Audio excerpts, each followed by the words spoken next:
Good morning, ladies and gentlemen, and welcome to the Scots College Regatta. My name is Chris McCarthy. I'm joined up here in the commentary box with Peter Waldersey. On behalf of the Principal, Scots, Dr. Ian Lambert, the Director of Sport, Mr. Brian Smith, and the Director of Rowing, Mr. Dustin Butler, we would like to welcome you officially to the Scots College Regatta. Thank you very much, Chris, and it's a pleasure to be here.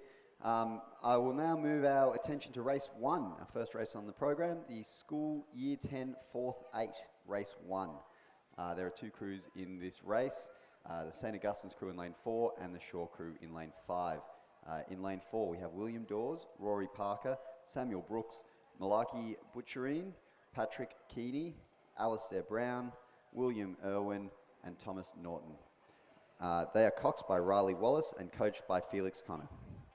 In lane 5 from Shaw we have James Gray, Rolly Smith, Will Bailey, Tom Kerse, Jack Holt, Flynn Evans Beard, Joshua Salas, Angus Marshall, and they are coxed by Jamie Gandhi.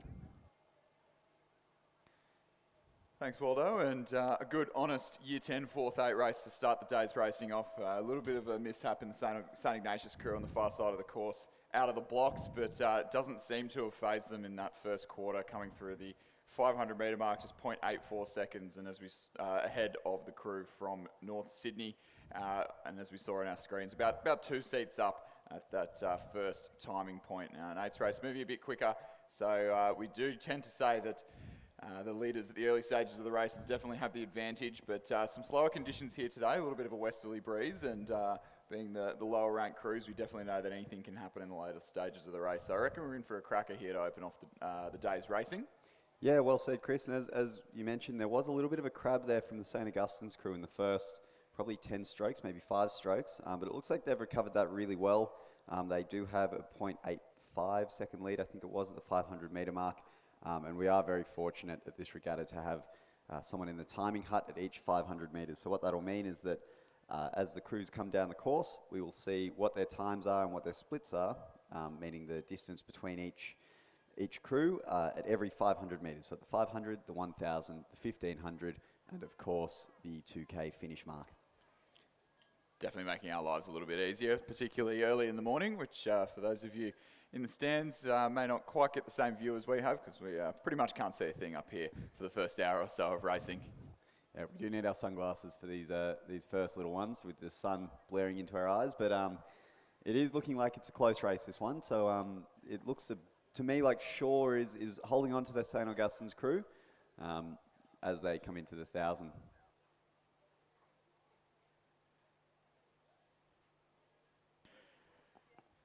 St. Ignatius really settling into their rhythm on the far side of the course. They're just edging out that lead to the better part of a boat length. The Shaw School just holding on to a little bit of overlap there. That gap, that margin at the halfway point stretching out to just a fraction over 3 seconds. But to my eye, looking at the wonderful pictures on our live stream, that St. Ignatius crew, William Dawes, Rory Parker, Samuel Brooks, Malachi Butcherine, Patrick Keeney, Alistair Brown, William Irwin, Thomas Norton, their cox Riley Wallace, and that crew coached by Felix Connors. Looks like they definitely have settled into the better rhythm, look to be moving together really nicely and making the best of things in this early morning racing in some slightly challenging conditions. Definitely won't be breaking any records out here today at the Sydney International Regatta Centre.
And as we come through to the last 500 metres of the race, it does look like a little bit of a resurgence from the Shore School. So, as I said earlier on there, a little bit slower conditions, and being a lower ranked crew, we do see a little bit more variation in speed throughout the duration of the course. And the Shore School pegging back that lead, that early ascendancy claimed by St Ignatius. That margin at the 1500 metre mark, just 1.05 seconds. St Ignatius still looking a little bit more comfortable in their stroke, but perhaps faltering a little in the latter stages of the race. And a really gritty row by the boys from the Shore School as they approach the last 250, well, as they cross the 1750 metre mark, signalling the last eighth of the race. With about 30 strokes or so to go to the finish line here. St Ignatius on the far side of the course, and the Shore School on the near side. Absolutely neck and neck. What a great start to racing here at the Scots College Regatta. Does look like the Shore School just edging out in front now. Very hard to tell from our position in the commentary box. Those on the banks will probably have a little bit better idea than we will until we come right down to the line. But St Ignatius really responding now, and it is on for young and old in this first race of the day. Absolutely great spectacle here, neck and neck the entire way down the course. The Shore School really pushing. They've been trailing behind by under a boat length for the entire race, and it is absolutely bow ball to bow ball here at the Sydney International Regatta Centre. Shore surging. It is going to come right down to the line in the first race of the day. The school, Year 10, 4th 8. The Shore School and St Ignatius. The Shore School have held on the entire way through the race, and they'll cross the line a canvas in front of the crew from St Ignatius. Shore School take the win in the Year 10, 4th 8. A great row. And a gutsy effort to hold on from the St Ignatius crew on the far side. Yeah, what a great effort from Shore there. That's very rarely seen. Usually in that first 500, if a crew will get in front in the 8, usually they'll be able to push away, but Shore very bravely just holding on that whole race, and they should be very proud of that effort. That's a very, very impressive bit of 8 throwing. And in that 2-horse race, it is Shore School with a margin of 1.11 ahead of St Ignatius. And what a fantastic effort from the Shore School there. That's brilliant. I've been out of the commentary box for about 9 months, and that's how I'm graded back. So I'm pretty happy to be here. I'm pretty happy that was the first race of the day.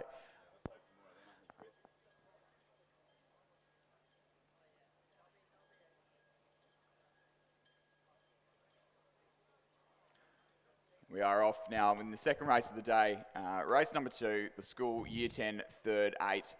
In lane 3, Newington, lane 4, Scots College, in lane 5, the Shore School, in lane 6, the King's School, and in lane 7, St Ignatius. Riverview on the near side of the course, the grandstand side, and looks like all crews away relatively cleanly as they approach the 250 metre mark, starting to settle into the rhythm in the first minute of the race.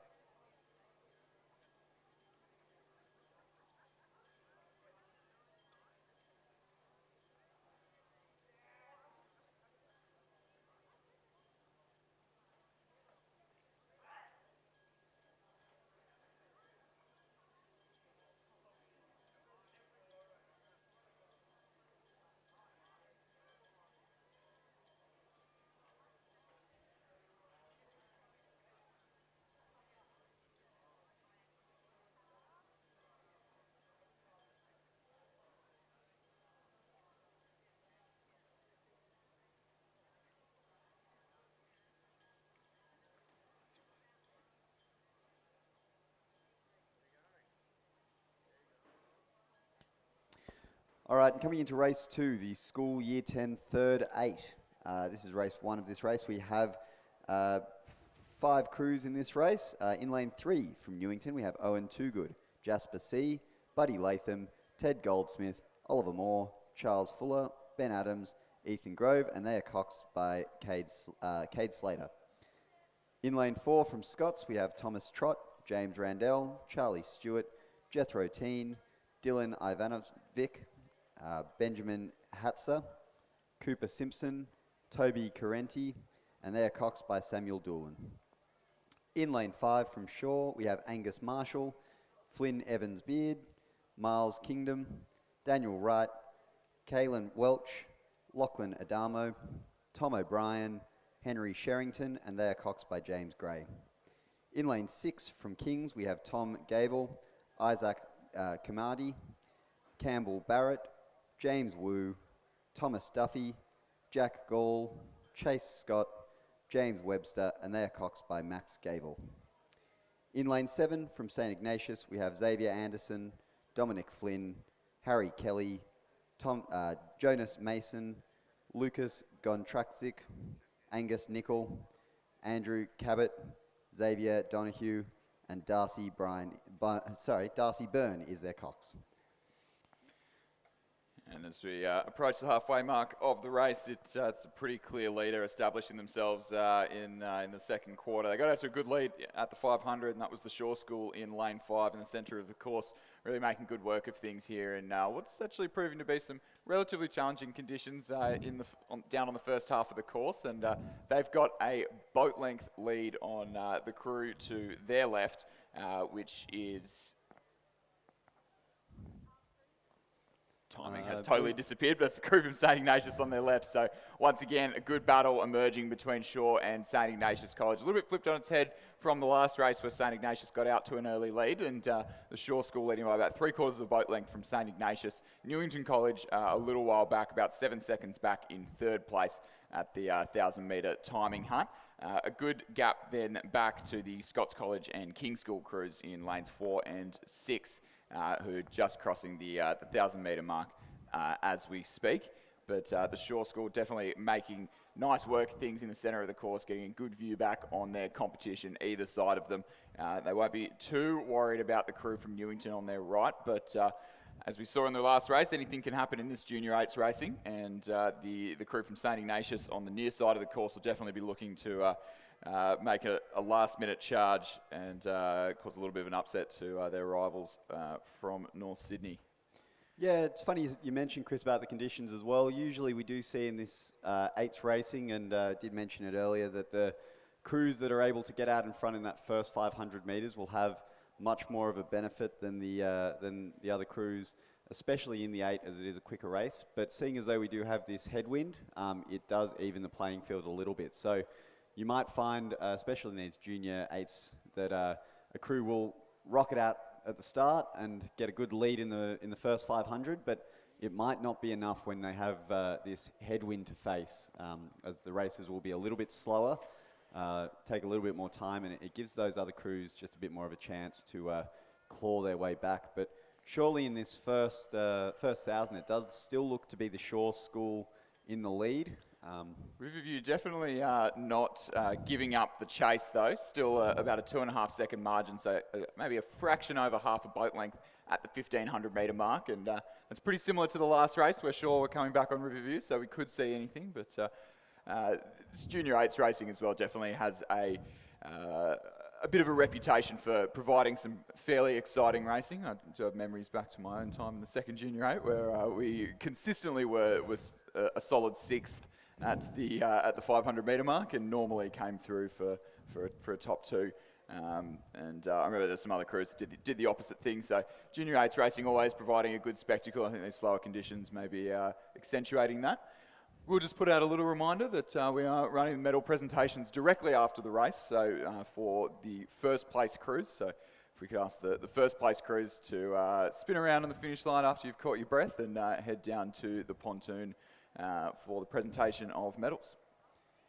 Yeah, thanks, Chris. And coming into the last 250 metres, it looks like it is still the Shaw School in the lead in these lower grade Junior 8s. This is really a show of who has the best depth in their program, and certainly Shaw has been known for that in previous years, and it looks like winning the previous race, I believe, and this one so far, it looks like, barring a disaster, they will just edge out that crew from Riverview, although the Riverview crew really fighting back hard and not giving it to them easy, so they're really having a good battle there in the last 100 metres as they see the red buoy, which is going to be the marker there for that last 100 metres. So once they see that red buoy, they'll know to empty the taps. But into the last couple of metres, it will be the Shaw School in lane 5, crossing the line in first place, and in second place there, St Ignatius Riverview. At this point, in third place, it looks like we'll have Newington College. So Newington College In lane 3, we'll take out 3rd place, and again, barring any disasters, it looks to be Kings in 4th place, and Scots there will take out 5th place.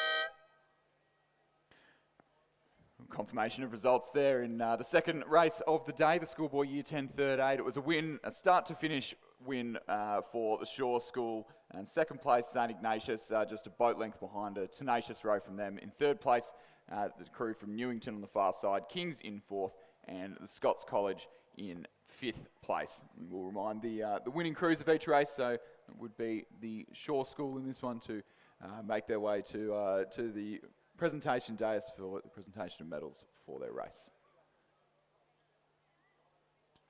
Running on a 7-minute interval today, so pretty quick turnaround between races. We do have a start in race number 3, the schoolboy Year 10 second 8 on the course now, and a little bit of steering mishaps perhaps going on in the first couple of 100 metres there as crews get off the line. Start of an 8th race is an absolute spectacle to behold. A lot of power, a lot of excitement, a lot of energy, and the St Ignatius crew, it does look like, possibly just having coming slightly unstuck there, or the Sydney Boys High crew rather, just coming slightly unstuck there in the early stages. But in lane 2, so a full field of racing just about.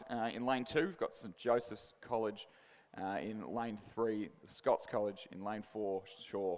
In lane 5, Newington. Lane 6, Sydney Boys High School. In lane 7, St Ignatius. And in lane 8, the King's School. So Sydney Boys High and Newington maybe just coming a little bit close for comfort at the start there, but it looks like all crews on track to come soaring through the first 500 metre mark shortly in what's been already a great day of racing. And yeah, and we do find this sometimes in the beginning of 8th races where the coxswain might have a little bit of trouble steering. You do have 4 oars on each side delivering quite a lot of power through the water. A lot of the time you can have the bow seat of one of the crews just putting a little bit too much power on the front end and turning the boat. But as we come through the 500 metres, in a time of 1 minute 40 seconds, we have Shaw School. 0.59 behind is St Augustine's. In 3rd place, 2.42 seconds is King's. Newington is 0.7 seconds behind them, and St Joseph's is 1.65 seconds behind Newington. So quite a close race there, Chris. It looks like they're quite tight there through the 500 metres. It will be interesting to see at that 1,000 metre mark whether that changes or whether they're able to keep that nice even split. But certainly a good race we have on our hands here as a race 3, the school Year 10 second 8. Yeah, great start of things. And last time these crews met out here at the Sydney International Regatta Centre, that was back in November for the St Joseph's College Regatta. The Shaw School made the best of things in that matchup, followed by the crew from Newington and Kings in 3rd place. So a little bit of a shake-up now, Newington not featuring quite as they did the last time they met, but the Shaw School maintaining that successful season they've had. It has been a long time since the last meet, almost 2 months in fact, and a lot of summer training goes in. So really this race is a really good marker of where these crews are at after a long period of some deep training and not too much sharpening work, and just a good representation of the work that they've put in over the last couple of months. Yeah, certainly is, Chris, and I think we'll see as we get to closer to head of the river, they'll do a little bit more race work, and it might be a little bit of a different story. The times might be a bit different. It'll be a real show of who commits to that best, and a margin of 0.01 through the 1,000 metre mark between Shaw and St Ignatius, my apologies. So I think at this point that's too close to call. That's a dead heat. .01. I don't think I've ever seen that through the 1,000. So that'll be a very close race to watch as they come through the last 1,000. But certainly they are being met with a bit of a headwind here. So it'll be really a matter of who's able to muscle that through the headwind the most. Yeah, we often find there is quite a bit of differential at this age. They're all 15, 16, and the average weights of the crew will play in a lot in this headwind, as we know quite well. Neither of us quite sitting at our optimal race weights from a couple of years ago, but definitely the Shore School making good work of the first 1,000 metres here in the mighty second Junior 8, and St Ignatius not letting them have it all their own way in the decisive third quarter of racing here this morning. I do notice that that King School crew sitting in the middle of the field there, coached by Jock Steele Park, who was a captain of boats back about 30 years ago or so at the King School. And I actually rode in the second 8 with his son Charlie.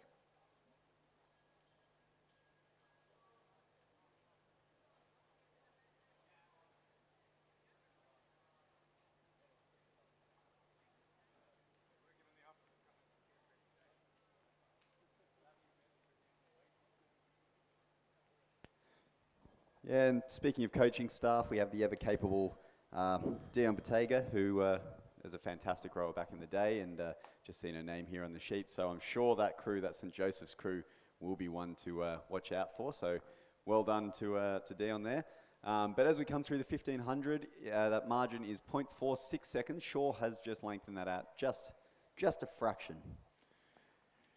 Yeah, we do have, so we've got timing in all the huts. It is manual timing in the huts, so I think it might actually even be closer than what's being projected on the on our timing sheets in front of us. Having a look at the live stream there, it is absolutely neck and neck, and these two crews from Shaw and St Ignatius for the third race in a row have maintained a commanding lead over the field and continue to battle it out for the line honours. The rest of the field is anyone's game, but that first and second surely not decided. Shore School really lifting towards the line now on the far side of the course. St Ignatius second from the grandstand in lane 7 there. Really trying to follow, looking quite composed there, but possibly a slightly lower rate of striking than the crew from Shore, who are really looking to lift to the finish here, holding the blades through the water quite nicely at the back end of the stroke. Definitely look like they're giving it absolutely everything. St Ignatius rowing quite nicely here in the last 250 metres of the race. They've entered the red buoys of the last 100 metres of the race. It'll be about 10 strokes to go now for both of these crews, and it's still anyone's game. The Shore School have led from start to finish here, and they continue that lead with about a half a length lead as they approach the final 5 strokes of the race. It's the Shore School by almost a boat length ahead of the crew from St Ignatius College Riverview. The Shore School take 3 from 3 here in the second Junior 8, 3/4 of a length up on the crew from St Ignatius Riverview. Very well rowed from both crews, and a very tight race here for third and fourth. Crew from Newington in lane 5, about a quarter of a boat length up from the King School in lane number 8 on the near side of the course, crossing the line in 4th. Scots College a couple of lengths back in 5th place, and St Joseph's College in 6th over in lane number 2. Yeah, thanks, Chris. It must be said there that St Ignatius crew really rowing very well, and that must be the partly to do with the tutelage of the great Dan Noonan, but they just weren't quite strong enough there to get past that mighty Shore crew in the headwind. So it would be Shore there, followed by St Ignatius, but it really must be said some competent oarsmen in both crews. And as we finalise this field, the Sydney Boys High crew just having a little bit of steering issues at the start, but able to recover their steering and keep rowing down the course at a competent rate there. So a very good rate of striking here and a very good effort here from the Sydney Boys High crew as they finalise this field in what is quite a difficult headwind to muster in this school Year 10 second 8.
And as we get underway with our fourth race of the day, we'll just remind all winning crews to make their way to the medal dais, the presentation dais in front of the grandstand for the presentation of medals. And as we get racing underway in our first 9-lane 8th race of the day, I believe it might actually be the only 9-lane race of the day, but we may have, I'll check the first 8. So yeah, all 9 crews here, the full fleet of GPS crews, and joined by St Ignatius on the near, St Augustine's rather. We've got a little bit of back and forth with that today, haven't we, Waldo? On the near side of the course. So Newington College in lane 1, St Joseph's in lane 2, Sydney Grammar in lane 3, Sydney Boys High in lane 4, the King's School in the centre of the course in lane number 5, Scots College in lane 6, the Shaw School in 7, St Ignatius in lane 8, and St Augustine's on the near side of the course in lane 9. Should be some absolutely cracking racing out here for the first Junior 8. So last time they met, it was absolutely neck and neck between the King's School and St Ignatius, and Sydney Grammar with a really good showing in that race too. Some fairly slow conditions last time, and some fairly big margins there at the rear of the field, but King's School and St Ignatius, ones to look for here in this first meeting since the holidays of the first year 10-8. Yeah, right you are, Chris, and it has a good show of who's been doing the best work through the holiday season. Obviously, it's very tempting just to get on the Christmas hams, I think, Chris, but it's a good showing of those athletes that maybe get up Christmas morning, go for a run. So St Ignatius at this point, followed by Shaw, followed by St Augustine's, followed by King's, followed by Sydney Grammar, Scots, St Joseph's, Sydney Boys High and Newington. But Chris, I don't see really more than a 1 second margin between them. It's a very tight race. And we do have some very capable names in this race. We've got the great William Pender, who is the brother of the fantastic Nick Pender, and they're coached by Bjarni Ungermark in the St Augustine's crew. Another coach, the fantastic Rob Black from King's, who's been doing a great job there, and of course William Raven.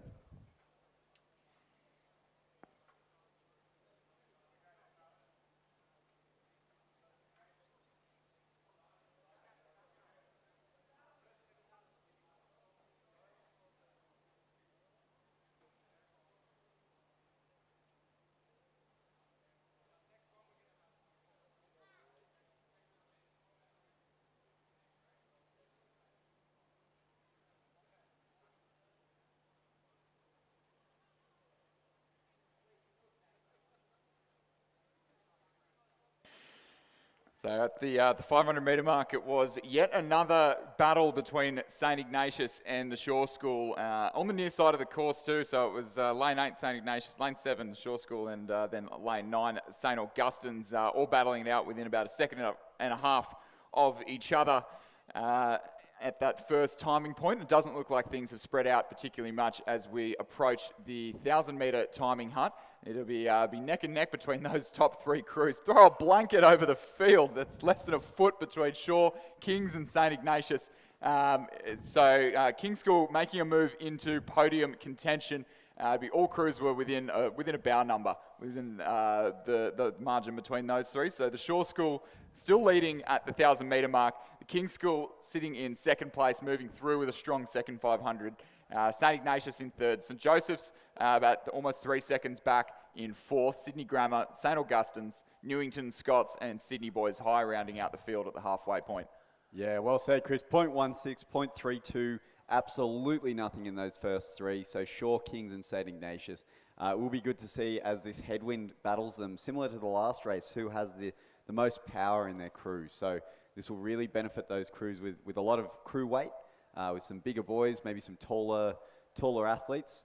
They'll be able to muscle this headwind a little bit better, and it doesn't as much come down to the ability of the crew, I guess the technique of the crew. It comes more down to strength here in this headwind. But the headwind is dying a little bit, Chris. Yeah, so it does look like in this second half of the course, so you've got wind coming from the southwest and a little bit more protected in this second half of the course, and it does look like it dies off a little bit, particularly on the far side there. But our 3 leading crews on the near side making the most of things as conditions get a little bit faster in the dying stages. As we approach the 1,500 metre mark, we can see a little bit more margin extending now, and in the centre of the course there, the crew from Kings pushing out to almost a boat length lead, and then it is neck and neck between Shaw and St Ignatius. So a fantastic third 500 metre from the crew, coached there by Rob Black and Ed Yorston, two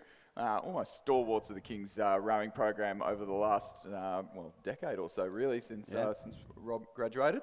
But the Kings School with about a boat length lead in the first Junior 8, the first Year 10 8 today. But the Shaw School and St Ignatius having their own battle on the near side of the course, and Kings will be wary that own battle could Shaw and St Ignatius have the potential there to get caught up in that battle and give them a bit of a challenge in the dying stages. But the Kings School lifting now just to alleviate that threat coming from their left-hand side. In the centre of the course, they'll have a good view back on the field. Their coxswain, Thomas Seaton Cooper, will be letting them know just where they are and how well they've done and all they need to do to get to the finish line safely and maintain that lead. The battle for second place is well and truly on the near side of the course. Looks like the Shaw School once again making good work of it over the crew from St Ignatius College Riverview, but absolutely neck and neck as they come in front of the grandstand. It's still the King's School with a solid lead at the head of the field. Shaw and Riverview battling it out for second place, and a late charge from Newington on the far side of the course. It won't be enough to challenge for that podium position, but they're battling it out with Sydney Grammar for fourth place. It'll be the King's School coming across the line in lane 5 in the centre of the course. The King's School win the first Junior 8 here at the Scots College Regatta. St Ignatius getting the ascendancy over the Shaw School for second and third. Newington just coming over. Sydney Grammar School with a late charge for fourth. Sydney Grammar fifth. St Augustine's, although the early leaders in sixth place. Scots College seventh. St Joseph's in eighth. And Sydney Boys High School just coming across the line in ninth place. Yeah, and it must be said, Chris, that third 500 there from the King's School was fantastic. So they got a good 3.5 second lead in the third 500, which in an 8th race is almost unheard of, and they were able to just maintain that all the way through to the 2K. So they do have to be very, very impressed with themselves with that. That was a fantastic bit of rowing to watch.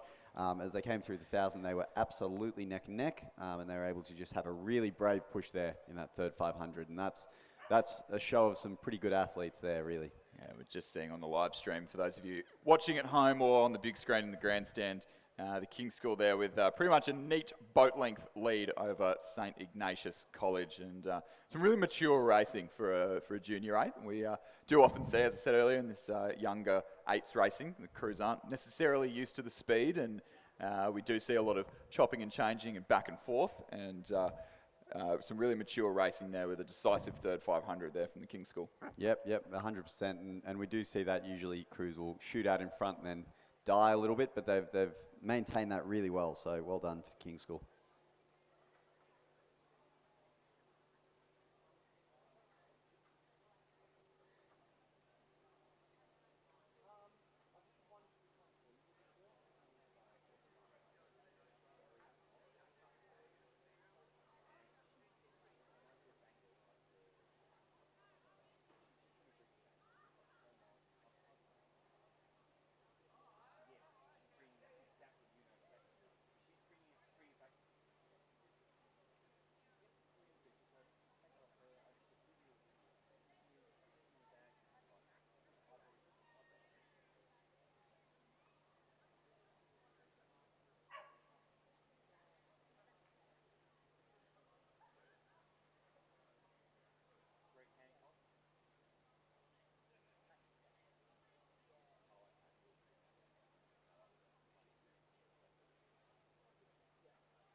And on the course now, the schoolboy third 8. So non-GPS crews sitting ranked below the 4s, but a good indication of the schools that are producing the most depth. And we can definitely see that we've seen St Ignatius with a really good showing in the early junior 8s races, and having 2 schoolboy third 8s really indicates the depth and strength of that program. So in three crews in this race, St Joseph's on the far side of the course, that's Oliver Ferreira, Nicholas Peters, Jaden Gimbrill, Lachlan James, Jack Janney, Jimmy Ford, Oscar Kachansky, Jasper Smeaton, Nathaway Chow, they're Cox, and they're coached by the ever-present Ken McRae. St Ignatius, number 1 crew in the centre of the course, who look to be making the most of things at the moment, sitting back in second place. That's Hudson Alexander, Lachlan Thomas, Jack McConnell, Tana McCleary, William Mathy, Arthur Webb, Patrick Maguire, Thomas Shell, their Cox, Patrick Ryan, and that crew coached by David Hogan. The St Ignatius number 2 crew just trailing by a couple of boat lengths now at the 1,500 metre mark. That's James Munro, Robert Boyd, William Patterson, Solomon Butcherine, Hugh Kennedy, Hugo Wrightson, Samuel Pollock, Darcy Halam, and their coach Aladin Del Lashariri. Yeah, thanks, Chris. And it must be said here to see 2 St Ignatius third 8 crews, so that does give a good showing of the depth there at St Ignatius. However, we do see the St Joseph's crew in the lead here, so a fantastic showing from the St Joseph's crew as they lead by 3.9 seconds at the 1,500 metre mark. So that's quite a commanding lead. That's pretty much what we saw in the race before from that fantastic third 500 push from Kings. So they will lead here into the last 500 metres, and in an 8s race, close to 4 seconds is quite a commanding lead. So a very, very good showing here from the St Joseph's crew. And it looks like they're rowing quite well there, Chris. They've got a fairly decent rate of striking. And it must be said, though, the St Ignatius crews all look like they're quite efficient there at the front end, and really pulling the blade through. It looks like they've got a fair amount of connection on the water throughout all of their crews. So that must be said in terms of the coaching staff. They must be doing something quite well. Yeah, and especially considering as well that depth that both of these schools, both St Ignatius and St Joseph's, also fielding 2 4th 4s. So that's a good, healthy 24 more athletes than at St Ignatius than at some other schools that are just fielding the GPS crews. But St Joseph's College leading start to finish, and they'll take it by 2 boat lengths from the crew from St Ignatius in the centre of the course. St Joseph's College with a win in the schoolboy third 8. St Ignatius College in second place, and the St Ignatius number 2 crew just entering the final 3 strokes or so of the race to cross the line in third.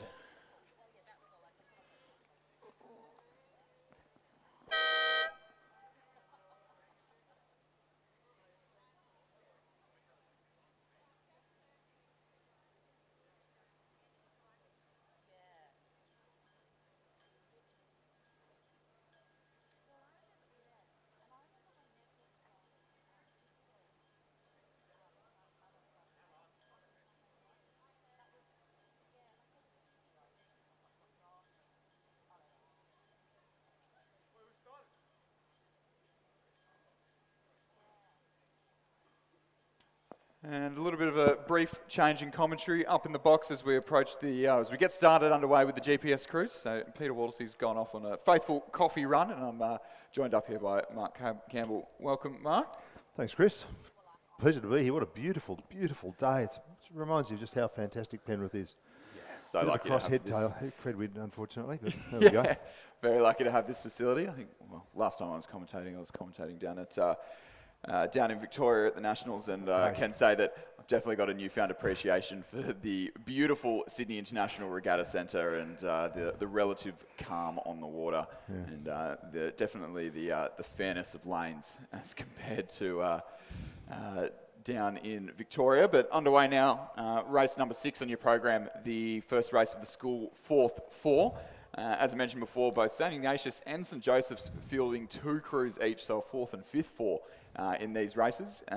At the 1,000 metre mark, so halfway through this race, it was the St Ignatius number 1 crew, so that's Max Barnes, Christo Blank, Jack O'Hara, Jeremy Holmes, and Ryan McNulty, their Cox. It's coached by Hugh Courts. They were in the lead there, and the St. Ignatius number 2 crew in second place. So really pointing to the depth of the Riverview program at the moment. The Shore School in third, St. Joseph's number 1 in fourth. The King School sitting in fifth place. It's a crew coached by Jamie McDonald. And in sixth, the St. Joseph's number 2 crew, and Sydney Grammar in seventh place, which I will say, great to see Sydney Grammar fielding a full fleet of fours out here today, really pointing to the growth happening down at Gladesville there. Yeah, that's a wonderful effort from St. Eggs to be first and second in the 4th-4, and good time through the 1,000 metres too, into a slight headwind. That's a tribute to the program to have 2 crews That's that fantastic fast. for a 4th-4 to be tracking towards, or reasonably close towards a 7-minute time is definitely on the mark or on the high side for a 4th-4. And that crew there, coached by Hugh Courts, who's part of the extremely dominant 2015 winning St. Joseph's College First 8, and obviously imparting that knowledge well onto his crew from St. Ignatius, who look to only be extending their lead here in the latter stages. As we see the crews approaching the 1,500 metre mark, they're looking quite relaxed there at the head of the field, crossing that 1,500 metre mark there. Good close to 2 lengths of clear water, possibly even 3 lengths of clear water, back to the 2nd and 3rd place crews, where it's neck and neck on the far side of the course. The Shore School just getting back into the running over the St. Ignatius number 2 crew. So that crew from Shaw, Jackson, Curtin, Thomas Mitchell, Hamish Burgeon, Oliver Beatar, and their Cox, Jamie Gandy, just moving up into that 2nd position. No match for the leaders, though, as St. Ignatius continue to extend that very comfortable looking lead as the wind picks up here in the closing stages. That was an impressive third 500 from that crew. They've done about 145, I think, again, to hold that or to lengthen that lead. They had just through the 1,000 metres. They've stretched that out another length or two. That's very well done. Yeah, it looks being deceiving because they look very calm and collected there at the head of the field, as often it is when you're looking back on your field and you're not under too much pressure. But they definitely don't look like they're putting their foot to the floor there, but clearly making really good work of things in some pretty blustery conditions. So that St. Ignatius crew looking very tidy indeed, actually. And the Shore crew is having a good crack at the St. Ignatius number 2 crew on the far side too. That's going to be a great race for 2nd and 3rd. Yeah, it looks like St. Ignatius crew just maybe spending their bickies a little bit too early. Shore have moved out to about a boat length as we approach the last 150 metres. St. Ignatius number 1 crew at the head of the field, looking very, very comfortable. Shore School just closing that gap a little bit. It won't be enough to put too much real pressure on the crew from Riverview. We'll take their final few very composed strokes across the line here in lane 7. St. Ignatius number 1. Near side of the course. We'll take the win in the schoolboy 4th-4.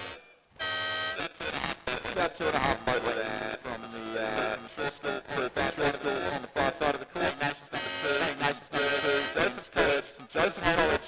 Just holding off the late charge from the King's School for 4th place. King's School in the centre of the course. Come across in 5th. St. Joseph's number 2 crew in lane 6. Coming across in 6th place. And Sydney Grammar rounding out the field for this first race of the school 4th-4 this morning.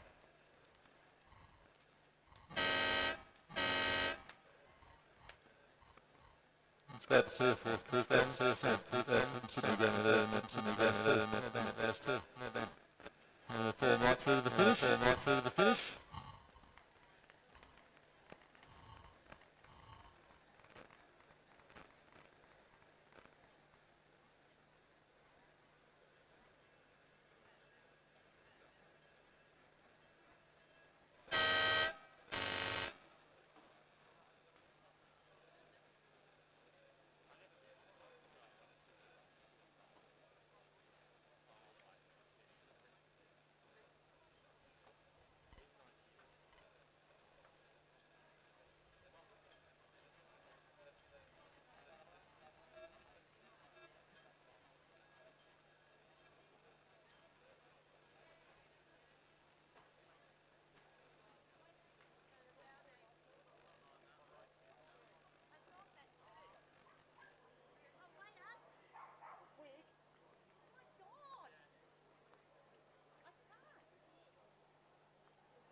So on the course now, moving through the GPS crews, we've got race number 7 on your program, the Schoolboy third 4 on the far side of the course in lane 3, the King's School in lane 4, Sydney Grammar School in lane 5, Newington College in lane 6, St Joseph's College, and in lane 7, the crew from St Ignatius.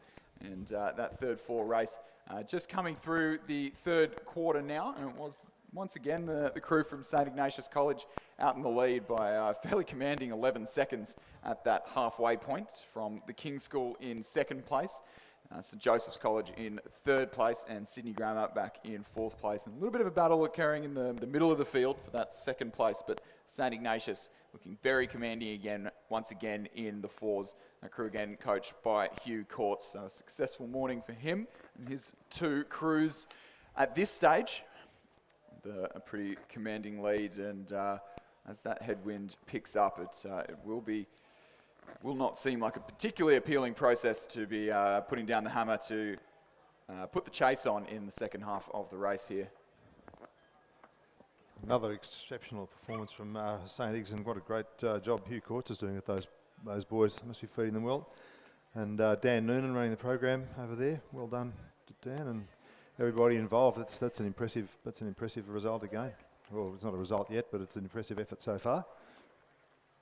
Kings and Grammar and Newington. Newington got a crew in this one. That's good to see.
As we approach the last 300 metres or so of the race, looks like a good little move from the King's School on the far side to narrow that gap in the third 500, but commanding start to the race and really hitting their rhythm in the second 500 from the crew closest to the grandstand, St Ignatius College, as the wind picks up and a few boys just starting to struggle with the water a little bit. But it will not faze the crew from St Ignatius College Riverview, have led start to finish and now have a commanding Clearwater lead over the King's School on the far side of the crew. That St Ignatius crew of Shea Berry, Angus McCaffrey, Samuel Fleming, Jack Simon, their Cox Harrison Bunis, and their coach Hugh Courts. Having a great time out here at the Sydney International Regatta Centre this morning, and they're leading the crew from the King's School: Jackson Thomas, Daniel Payne, Tulloch Salmon, Grayson Odbert, their Cox Otto Gerber, and their coach Nicholas Jones, making good work of it in the latter stages of the race, but will be no match for that commanding St Ignatius crew coming across the line to take the win in the third 4 this morning. St Ignatius, King's School cross in second place, barring disaster, St Joseph's College in third, and Sydney Grammar School in fourth place.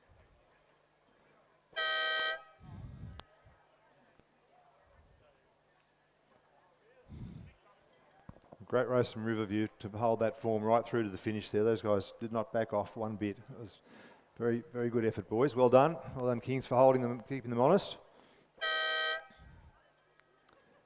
Just got Joey's just gone across. And who is that? Is that Grammar on the far side? I can't see into the sun. It is Grammar. It's Grammar. Looks like a scratching from Newington College, which don't have quite the most live update on the scratchings, but Sydney Grammar School, good to see them out with a full fleet of GPS crews here today, crossing the line in fourth place.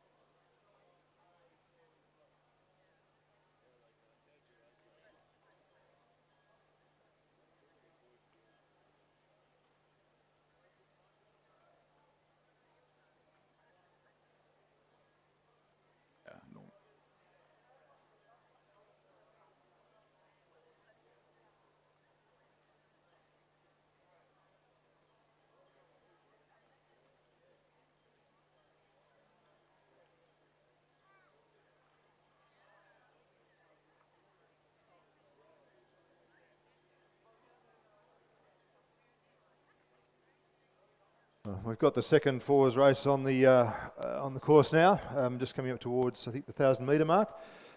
He's got a Scots crew: Edison Lowe, Charles Brand, Ethan Kligman, Noah Matani, Sakin Hijwell, Cox, Luke Bannerman and Liam Sullivan, Maxwell Whitaker, Walter Walker, James Ray, and coach of Joe Bokamaya from St. Iggs is in lane 3. Kings, William Hurst, Oscar Petrus, Cameron Schultz, Charlie Deacon, Aidan Tran, the Cox, and coached by Jack Cook. In lane 5 we've got Shaw, Max Gillian, Piers Mendel, Adam Watson, Edward Kennedy, and Callum Zoo is the Cox. No coach listed there. St Joey's next. We've got Kobe Ashby, Max Moore, Walker Courtney, Malcolm Deegan, Jonathan Yates is the Cox and coached by Tom Morgan. And we've got Sydney Grammer in lane 7, Sam Williams, James Fifield, Curtis Pepper, Elliot O'Young, Ian Beera is the Cox and they're coached by Christopher Iredale. And then in Newington in lane 8, Alexander Armitage, Zach Cooper, Noah Kinleyside, Harvey Carnegie, and Stephen Iliopoulos is the Cox from Newington. And at the halfway point there of the second fours race, it was the crew from the Shaw School out in the lead, but only narrowly over St Ignatius. So some great battles happening between St Ignatius College Review and the Shaw School this morning, and it's pretty much been every race where we've seen both schools going toe-to-toe and a little bit of a trading of blows, exception with the first junior 8 and the third 8 there, where Kings and Joey's got some points on the board, but the Shaw School there in the centre of the course look to still be making the best of things as we approach the 1,500 metre mark. Wind definitely picking up now, especially in those early stages of the course. The King's School were trailing at the 1,000 metre mark in second place. Looks like may have dropped back into, they were in third place rather at the 1,000 metre mark, but was neck and neck there at the 1,000 metre mark. St Ignatius coming out best in that battle with the Shaw School. 2.6 seconds up at the 1,500, so about 3/4 of a boat length, but in the Cox 4, that is not an insurmountable task to overcome in some slow conditions, so it could be on for an absolute cracker here in the late stages of the race.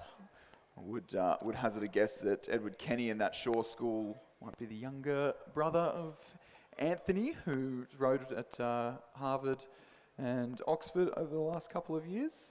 Was in a very successful Shaw First 8 a number of years ago. Okay. But it does Well, this look is like turning into a great race at the finish, actually. It really is a tight race. Yeah, St Ignatius did just lead ahead, but both crews really lifting now in the closing stages and finding that rhythm in the headwind. The Cox 4 is absolute sweet boat to row for a bit of rhythm, a little bit slower, sets a little bit nicer and into the headwind. Definitely a heavy boat to row, and we'll be using those boys will be using a lot of energy out there on the course today, but hopefully absolutely enjoying it. And St Ignatius College just pushing out ahead of the Shaw School and look to have done enough here as they approach the red boys of the last 100 metres of the course. And Shaw School not letting them have it all their own way, but St Ignatius looking a little bit more composed on the far side of the course. Be heads up, strong body positions there, and the Shaw School looking like the effect of the race is really, and that early lead is really taking their toll. St Ignatius looking very, very composed, very strong, very relaxed up at the head of the field. They'll be about a boat length ahead of the Shaw School. So one more to St Ignatius Riverview in the schoolboy second 4 here this morning. 2 boat lengths back to the crew from Shaw.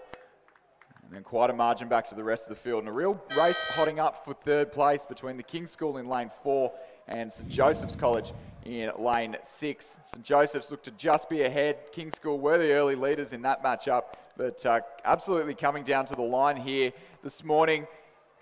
St Joseph's crew looking a little bit more composed, but it is absolutely bow ball for bow ball as we come into the finish line. I'd say it'd be the crew from St Joseph's College across the line there for third place, but we'll wait to get official confirmation there. It's showing for St Joseph's there, and I think that was the result indeed. King's School in 4th place, Scots College coming across the line in 5th, Newington in 6th, and Sydney Grammar rounding out the field in the schoolboys second 4. Tough times. That's a steady headwind. That's almost a minute slower than those boys would expect to do in fast conditions. It's a long way, 2,000 metres in a dead headwind, but at least it's more or less a straight headwind. I don't think it's really favouring the far lanes as much as it can here sometimes. I think it's just swung around a little bit. It was coming around from the south before, and looks at least be nice and even between everyone, which is fair for everybody. Yep. Schoolboy first forward is on the racetrack. Newington in lane 1, Toby Cameron Tavendale, Marcus Bergen, Stanley Martins, Samuel Morsley, Bowen Keegan is the Cox, and they're coached by Stuart McDonald. And we've got Sydney Boys High, Aditya Sharma, Daniel DeCosta, Kridaya Singh, hope I'm getting these names right, Samuel Yun, Patrick Chen is the Cox, and they're coached by Daniel Zhu. And St Joseph's in A3, Ben Hannon, Danny Cable, Daniel Taylor, Nicholas Callanan, Flynn Bruin, Cox, and coached by Tom Morgan. Again, Kings, Lachlan Jones, Peter Zagas, Lewis Todd, Ethan Zhu, Fergus Lewison is the Cox, and they're coached by Jack Cook. Then we've got Scots, Evan Williams, Jonty Tapper, George Treffery, Oscar Levy, and Yang is their Cox. St Ignatius, Hugh Waldron, Gabriel Turner, James Hehia, I'm not sure if I got that right. Charlie Harrison, Lachlan Horton-Smith is the Cox and coached by Joe Bocchia again. And on the inside, we've got the leader, I think that might be, is that St Augustine's are maybe on the inside leading. Then we're back to Shaw, Jock Fenwick, beg your pardon. Rory Hall, James Collier, Jordan Elliott, Sam Warburton is the Cox.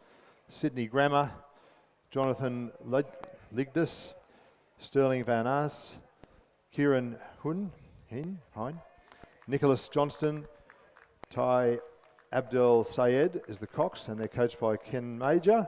Ken Major, still doing a great job. Well done, mate. And at St Augs is Oscar St Pierre, Tane Potts, Dougal McKenzie, Joe Lynch, Ryder Taylor is the Cox, and their coaches are Judith and Matt Ungermark, and that would explain why this is a very fast St Augs crew, because there's some extremely good names in that boat and some excellent coaching. Some absolute prestige in that St Augustine's crew that looks to be leading. So Oliver St Pierre and Ryder Taylor, the coxswain, both world champions in this boat class at the World Championships last year. They were joined by Brendan Smith, Joe Lynch, and Josh Wilson in that crew, and coached there by Judith Ungermark. Take a pretty convincing victory last year at Varese in Italy, and really cementing St Augustine's spot as one of the premier rowing schools in the country. And looks to be making really good work of it here in the on the near side of the course, about boat length or two lead back to St Ignatius College in second place, and just sitting in between those two crews will be the crew from Shaw in third place, about another 2 boat lengths there back from St Ignatius. So not particularly tight here, and probably falling as we expected, but great to see some high caliber athletes out on the course, really putting on a good show for the crowd here. And as expected, that St Augustine's crew looking very, very tidy as they wind into the last 250 metres of the racetrack here in the schoolboy first 4. That's superb rowing from St Augs in that pretty decent headwind on the outer lane too. Well done, boys. Looks to be It's a good effort to be even within the that distance for Riverview and the Shaw crew too. Yeah, looks to be on track for a pretty reasonable time considering the blustery conditions. But very tidy looking schoolboy first 4 crew. Be great to see them matching up at the state championships next weekend. St Augustine's take the win in the school first 4. About 2 to 3 lengths of clear water over the crew from St Ignatius College in lane 6, and the Shaw School in lane 7, crossing the line in third place. The King School, they're coached by Jack Cook in the centre of the course, crossing the line in 4th place, a little ways back. So as we're seeing with the slower conditions, a much more spread out field here this morning. Slower speed, bigger differential.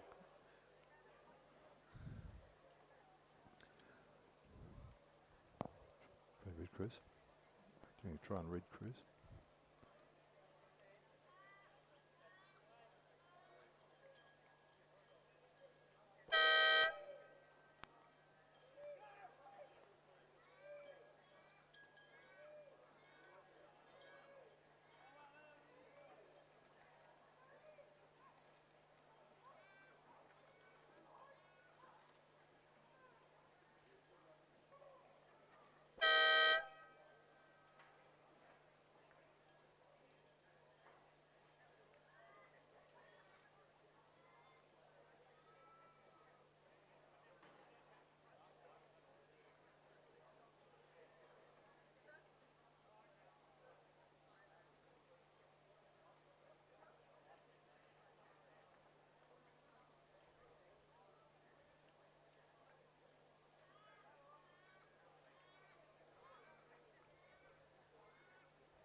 As we see the Sydney Boys High crew just coming into the last 70 metres of the course, we'll turn our attention back down to the 500 metre mark where the schoolboy second 8 has just crossed that first timing point in lane 2, St Joseph's College, in lane 3, Newington, in lane 4, Sydney Boys High School, in lane 5, the Scots College, in lane 6, the King's School, in lane 7, Shaw, in lane 8, St Ignatius, and in lane 9, on the grandstand side of the course, we have the Sydney Grammar School. And at the first timing point, it was the Shaw School with a narrow lead over St Joseph's College, and Newington trailing in third.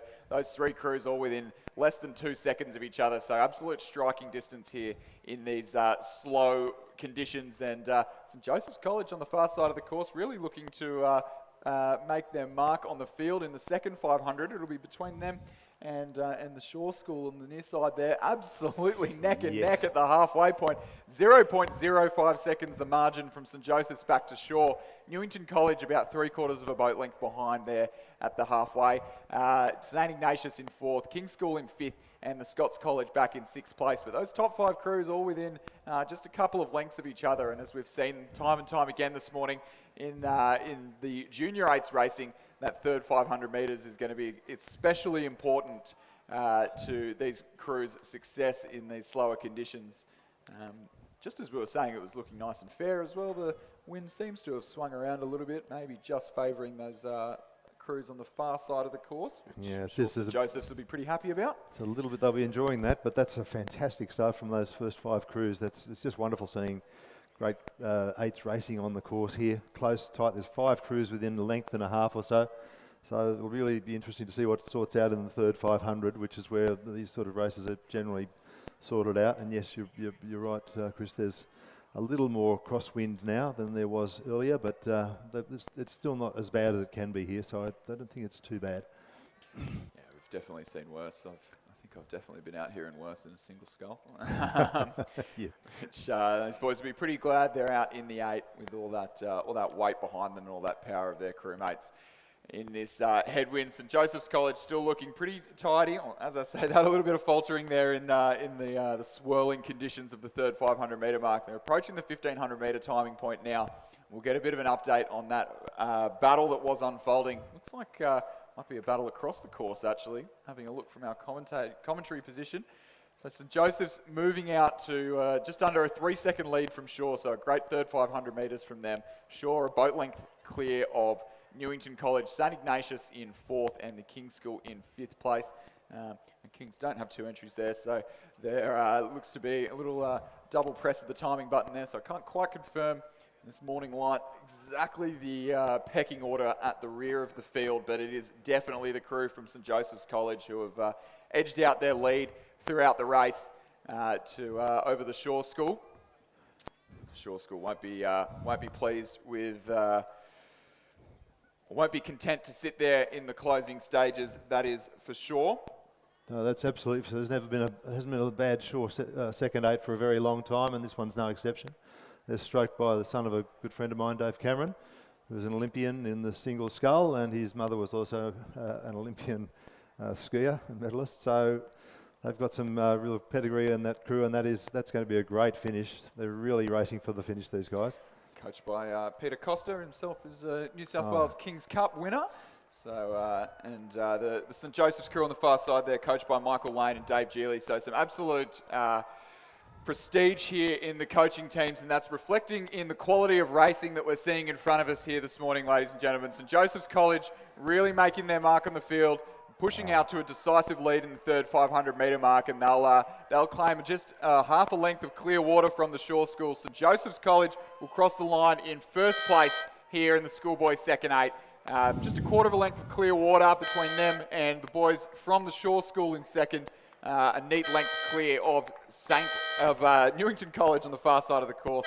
Riverview in lane 8 follow them. The King's School crossing the line in 5th place. And the Scots College just approaching the line now for 6th. With Sydney Boys High and Sydney Grammar School battling it out at the rear of the field to round out this first race of the schoolboy second 8 this morning.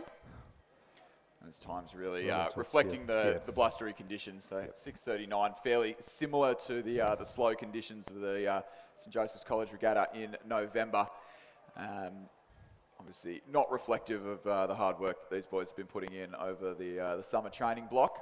Just to give us everyone an idea, that's about 40 seconds below, close to 40 seconds slower than those fellows would do in fast conditions. So it is very tough, but it's pretty fair for everybody. I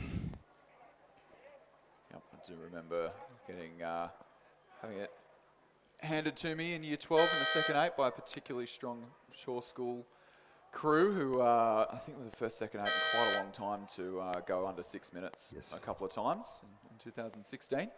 And that crew was coached by Blair Jenkins, who is now over at Newington College in the first 8. We'll see his crew just getting off the line now. So we've got the last race of the morning's program before we go to a short break and do it all again. So race 11, the schoolboy first 8, on the far side of the course, Sydney Grammar School, Sydney Boys High in lane 3, St Joseph's College in lane 4, the King's School in lane 5, the Shore School in lane 6, St Ignatius in 7, Newington College in 8, and the Scots College in lane number 9. Now, when these crews last met, it was some pretty great racing in the school first 8s.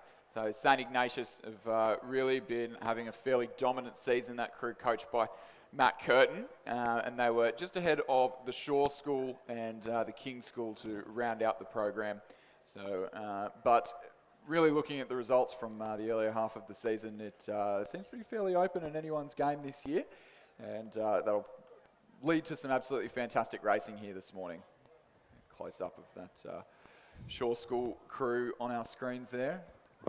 Always a very dominant first 500 metre mark under the careful watch of David Jennings.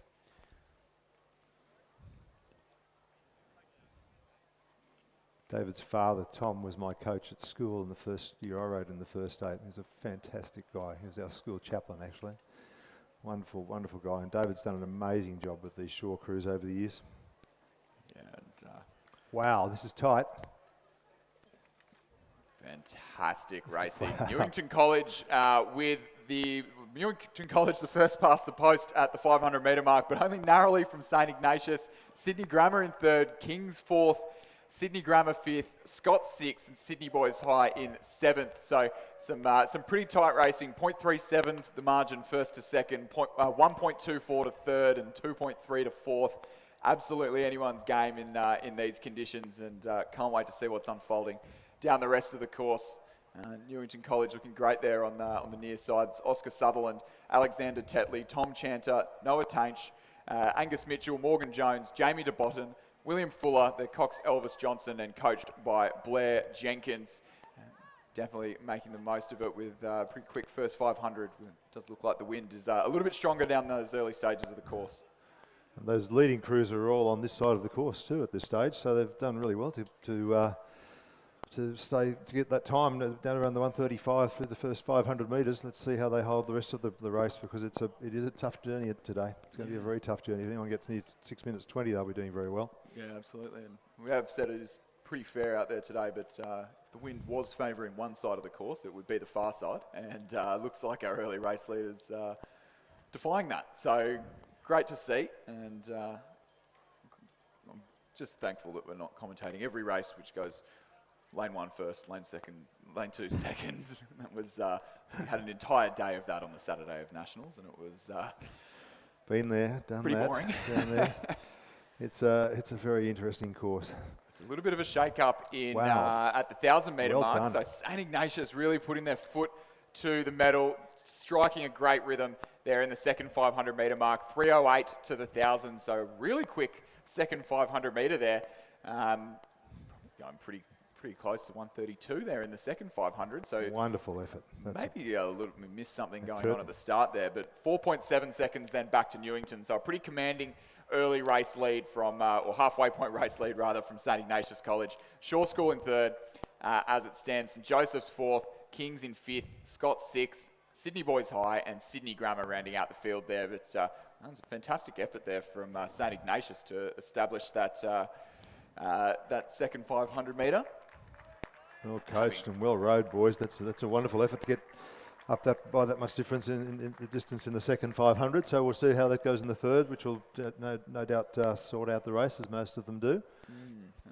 That crew there coached Well done. by Matt Curtin, who was a very successful lightweight from UTS Haberfield.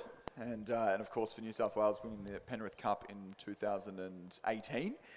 And rowing a pretty similar style, actually. I believe they didn't have the best start and then ended up about 74 lengths ahead of the competition by the time it ended to end that drought in the Penrith Cup for New South Wales.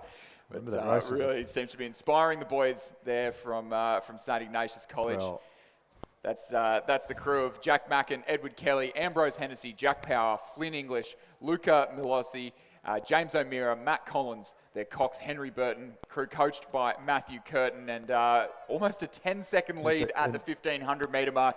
Resounding effort there from St Ignatius College Riverview. Wow. St Joseph's in second place, and then anyone's guess between Newington and Shaw for third, or for second rather. So really tight between who'll get on the podium or not. King's School sitting back in fifth, Scots in sixth, and Sydney Grammar in seventh place. But there is almost no doubt about our race leaders here. St Ignatius College putting on an absolute fantastic show for the crowd here for our last race before the break. yeah, well done, Review. That shows us that it really is a 2,000 metre journey, and they've proven that yet again. That race for the minor medals is going to be tremendous, but what an amazing third, second, and particularly the third 500. They are going to do under 6 minutes 20, I think, at this rate, which would be a very, very good effort. Well under 6 minutes 20. I think they're 3:08 to the 1,000. Wow. And which is very, very quick considering the conditions we've seen here today. Very tidy as well, really composed, plenty of time out the front, and just hanging there, letting the boat run really well. St Ignatius College will take their final few strokes, not letting up as they approach the line. St Ignatius College Riverview take the win. And then it'll be anyone's guess for the minor medals. St Joseph's College making the most of it here in the dying stages. Ahead of the Shaw School from Newington on the near side of the course. Kings making a push, but it won't be enough. St Joseph's College come in second. Newington pushing through to the Shaw School for third place. Shaw in fourth, just a half a canvas behind Newington. The King's School half a length back in fifth place, but definitely not out of the competition. And the Scots College in sixth place, about half a length ahead of Sydney Grammar School from Sydney Boys High.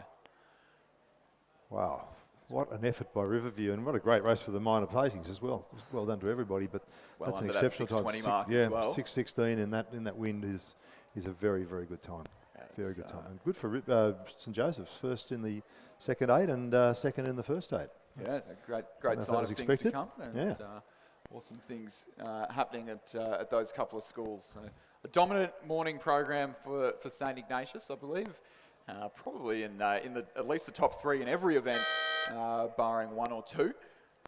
You can see there how on the screen how tight it was for third and fourth place between the crews from Newington and Shaw. Newington, the early race leaders, and Shaw also putting on a dominant performance in the early stages of the race and keeping it tight the entire way through. The King's School just half a length back there. Great start to a pretty hectic racing schedule over the next few weeks. These boys most of these crews will see again state champs next week, then the Riverview Gold Cup, PLC Kings, Rowing New South Wales, and then the Sydney Rowing Club Regatta, all one after another. So a big few weeks of racing and a lot to learn in this next stage of the season. And the boys will all have a few weeks off as they prepare for the AEGPS Head of the River at the end of March. And we'll go to a brief break. We'll be back on deck for race number 12 at 10 past 10. That's the second race of the school Year 10 4th 8.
All right, welcome back, ladies and gentlemen.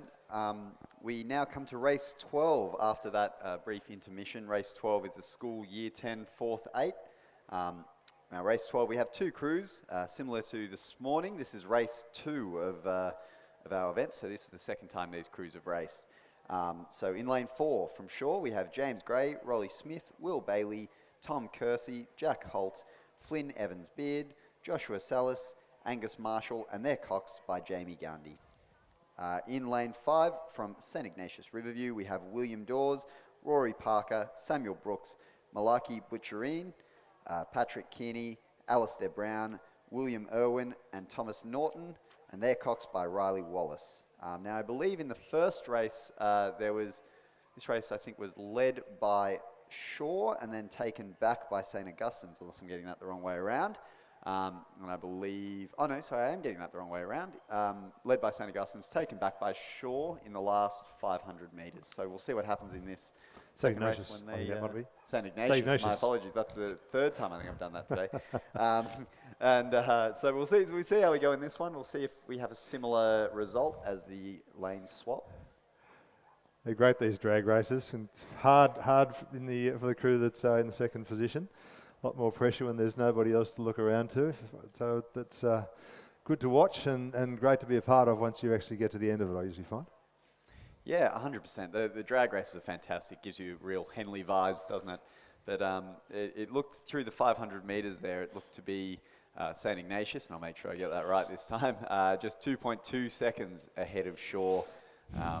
That's through the 500 metres. We are fortunate enough to have a timer in each hut, meaning we have 500, 1,000, 1,500, and of course the 2K mark. Now this is probably a pretty similar result to what we saw this morning, although that St Ignatius crew did have a little bit of issues this morning in the first 10 strokes where I believe 6 or 7 seed might have caught a crab, so that might be a little bit of a difference there if they can execute that first bit a little bit better. We were optimistically hoping that the wind had dropped a bit, but at least it seems to be a dead headwind now, not a side headwind, so it's going to be fair for all the crews. I think it's still reasonably strong out there. I'm sure it would be if I was out there rowing. They've still got overlap, the Shore crew, I think, on Riverview. Yep. They have. They've got about 6 inches of overlap, so it's a good tight race, 3.89 seconds through the 1,000 metre race, through the 1,000 metre mark. Yeah, so a nice tight race, and we've just had a bit of confirmation there.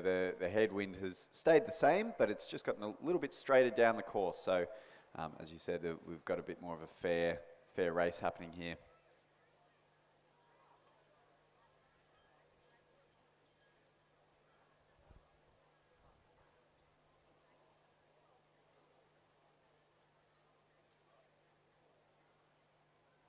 Great to see these kids out there in the first stage of their rowing career. Some of these guys will end up rowing first 8. You'd be surprised, there's so many over the years who've maybe started their career a bit later, or they've grown late or whatever, and so they've rowed a 3rd or a 4th junior 8 and ended up rowing a first 8. It's happened many, many times, so good on them. They're having a great race. They're giving us plenty of entertainment as well. Yeah, right you are, and I believe even Olympic gold medalists, like I believe Alex Purnell's very similar story. He was always in the second 8. Never could make that first 8 spot, was always a little bit too small, and now the bow seat of an Olympic gold medal crew. So it just goes to show, you know, these sorts of races really give a bit of exposure to the athletes, and they can just do absolutely anything from there.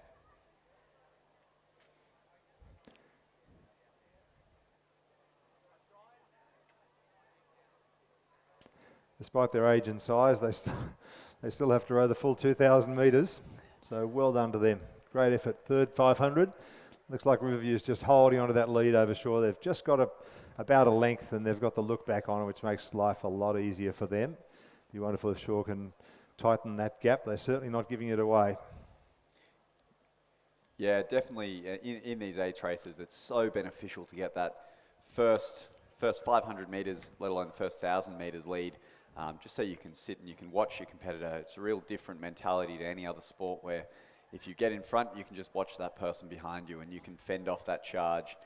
Whereas obviously in track, in any other sport like that, it's very much the opposite, where you'd be chasing the person in front. But for sure that challenge would come there for not being able to see the competitor in front of them, but just holding on tight, having a bit of trust in their coxswain to tell them where they are.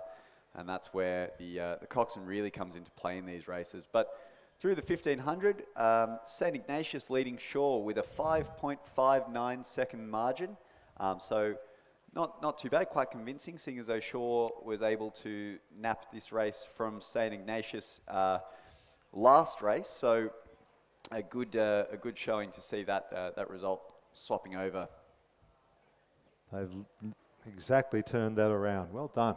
They've obviously made some sort of change, and I would echo your thoughts about the cox, Peter. In these races, your cox, you really realise just how valuable a good cox is, and Riverview is stretching that lead now. So, well done, boys.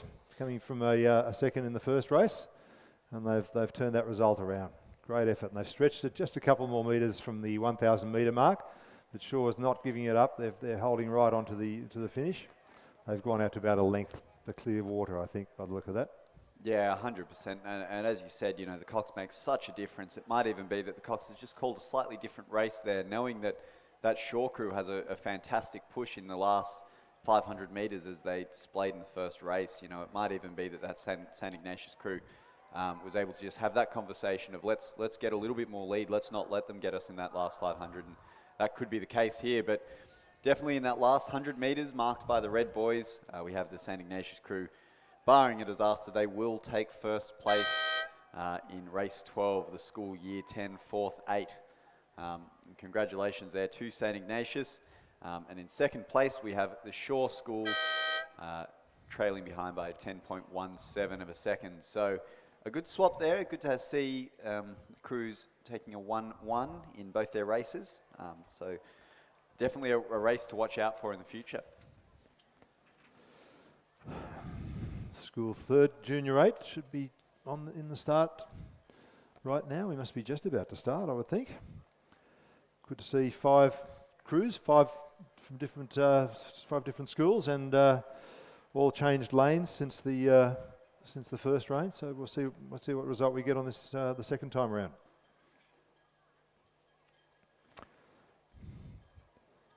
Shaw dominated the first race in the 4 seconds, and then a big margin back to third place. So I'd expect it's going to be Shaw and St. Ignatius from the first round, but you never know. I've got a bit of delay up at the start by the look of that. Yeah, a slight delay there in the start, but we can see there on I assume this will be on the big screen there at the grandstand, a little bit of an overview of how these crews do start. So we have the holder, the boat holder, sitting there on the little finger pontoons. They're lying down there, able to hold the stern of the boat. As we zoom in there, we can see the dynamics of how it's all run. So that boat holder will hold the stern of the boat, and they're in conversation with the boat aligner in the 0 metre hut, the start hut. They'll have a view just down the bow balls of the boat, and there we can see a little bit of the view of what the starter hut will look like. They're going to be able to see and line up the bow of the boat. You might be able to see there the boat holders should have a little microphone on, and they'll be told to either pull the boat back towards them or forward to line the boat up, and that gives us a really, really good start, a very fair start. What we'd find in some more sort of World Championship races, and I believe Cirque does have the facilities for this, is we find little buckets that hold on to that bow ball, and when the start begins, the buckets drop and the rowers row away. But certainly the starting lineup here can be done to I guess a bow ball's width, which we very rarely see races finishing to and from a bow ball. Those young crews are doing a good job too. It's quite difficult down there with that headwind wanting to blow the bow around. They'll all be the cocks and all the young rowers. They've got to learn how to straighten the boat, and if you get any of that side wind onto the side of the boat, it makes it very difficult to straighten up again. You can see one of the crews there, I'm not sure if that's Shaw possibly, just trying to, or maybe it's Kings, trying to straighten up their boat. They're caught a little bit sideways, so the 2-man has passed his oar forward for 3 to give it a bit of extra leverage to bring it around and straighten it. It is difficult for any crew, but it's particularly difficult for young crews like this. He's doing a great job. Yep, they're going to get that boat straight, which is it's easy to lose it and you can't get out without leaving the start and having to back in again. So looks like we'll get a start. Well done. And the last crew's just coming in. But look at that, Scots.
Well, the starters got them away in this school third junior 8.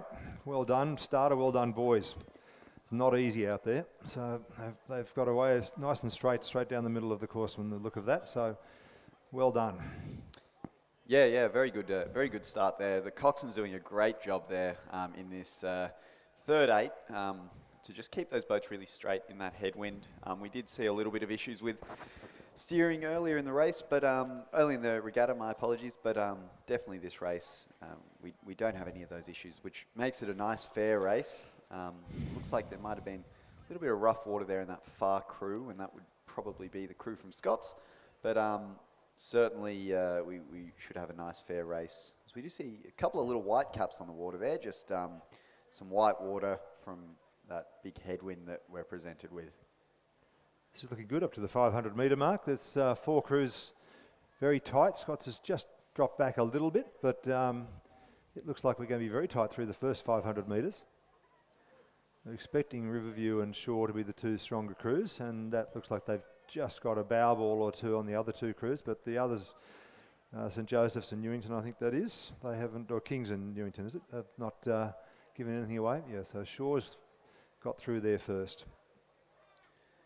And that Shore crew really looking like they're rowing quite well there, and it displays there 3.16 seconds in the first 500 metres, and in an 8th race, that's a fair distance. If they're able to maintain that, and if they haven't just gone off hard in the start and trying to hold on, they'll have quite a margin here, as we've seen in previous races. We saw that in the first 8 with that fantastic St Ignatius crew dominating by 10 seconds. So we'll see. The third 8's a bit of a different beast. Year 10 third 8 as well. But it will be interesting as they come through into the 1,000 metre mark to see where these crews are. Well, sure, we've had a very long and very successful tactic of getting out to a good start in their 8th races, and it gives you that great look back on the rest of the field, of course. Like, it does make life a lot easier when you've got that bit of clear water between you and the rest, and I think that's what they've aimed to do again here.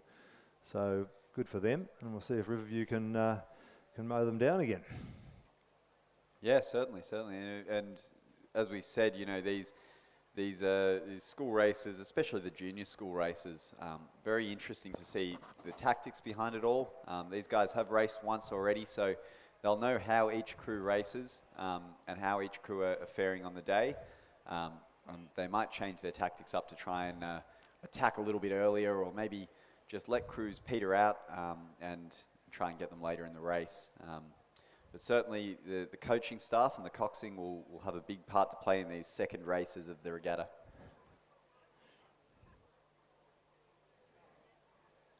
And through the 1,000, it's Shore, with just a bit more than a length of clear water between themselves and Riverview. And then that'll be Kings, I think, coming through there. I can't quite see on the monitor. Maybe it's Newington and then Kings. Sorry, yeah. Yeah. So 7.5 seconds is the Shore margin at the 1,000 metre mark. That's a good margin in a 2,000 metre race for junior boys. But well done, Newington and Kings, for keeping Iggs and Shore honest in this second iteration of this race. Yeah, and has always been quite a dominant school in the GPS events. Certainly today, has been no exception. There's been some fantastic shore crews taking to the water, and looks like this shore crew will do a pretty dominating job to the 1,000. Now, obviously, these younger races, anything could happen, but they've put themselves in a pretty beneficial position here in the first 1,000 metres of the race.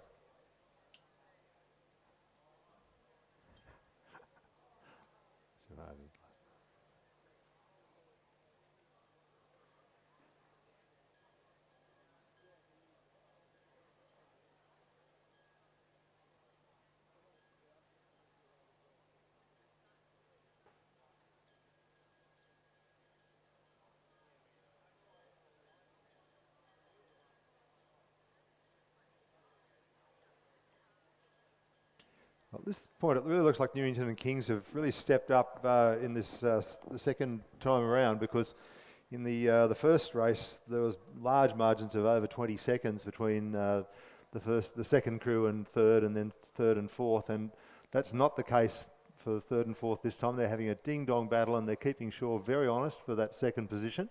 So well done, good change. It looks at this stage like that's going to be maybe a 15-second improvement between the first race and the second. Yeah, fantastic. Really good to see. And as we just discussed here in the commentary box, it's such a good steep learning curve at these younger ages. It does look like that. I believe that was the St. Ignatius. Looks to me like Newington crew, but maybe St. Ignatius crew there. Just getting a little bit tired, petering out a little bit. But as we discussed, a fantastic learning curve to see them being a little bit closer in the race, having some closer races. They probably haven't been racing a huge amount at the year 10, third 8 level. So really good to see them learning, that much in one day, and learning how to approach these races a little bit more professionally. Well done to Shaw, another dominating display, and they've actually moved out a little bit further than they did in the first race, and they're at about a 10-second lead or more, but what a mighty improvement from third and fourth, and they are fighting each other really hard for that coveted third position.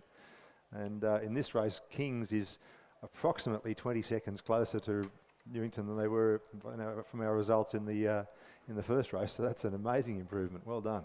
Yeah, very much a fantastic improvement from Kings there. And it really does show, there's so much fatigue that comes on board in these athletes doing a 2-kilometre race, let alone two 2-kilometre races. But a real masterclass here from lane 7, and that's the Shaw crew. You can see they're really looking quite strong as they come through this last 50 metres of the race in what is a very difficult bit of athletic performance, a 2-kilometre race in the 8 in a headwind, and they will take first place ahead of St. Ignatius College, barring a disaster in lane 4. They will be second place, but the race is on here between lane 6 and lane 5, and that's between the school from Newington, and it is lane 5 there from Kings, and it is neck and neck, stroke for stroke, but it will be lane 6 coming through that final 50 metres of the race, and Kings there in lane 5 will just be pipped out by Newington College. Fantastic bit of racing. Well done to all crews. That was a great improvement from third and fourth. Well done. And Scots are still finishing on the course, but they've gone down in one piece, and well done to them too. It's a long way, 2,000 metres, and that's probably one of their first races in an 8. So it's a long journey, but good for them. Yeah, fantastic display there. And just a reminder to the winning crews, please do come around to the medal pontoon to collect your medals. You've done a fantastic job at this regatta, and we'd like to see you guys rewarded for your great rowing, your fantastic work here at Sydney International Regatta Centre. And we do finalise the field here in race 13 with Scots College.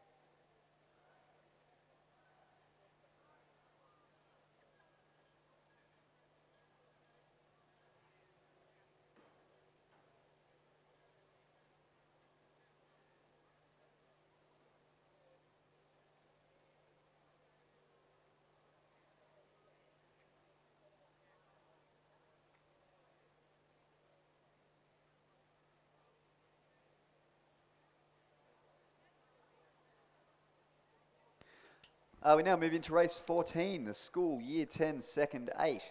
This is race 2, so these guys will have a bit of fatigue on board. Now looking from lane 2 through to lane 8, in lane 2 we have Kings. In lane 3, Newington. In lane 4, St Joseph's College. In lane 5, Sydney Boys High. In lane 6 we have Shaw. In lane 7, Scots College. And in lane 8, St Ignatius.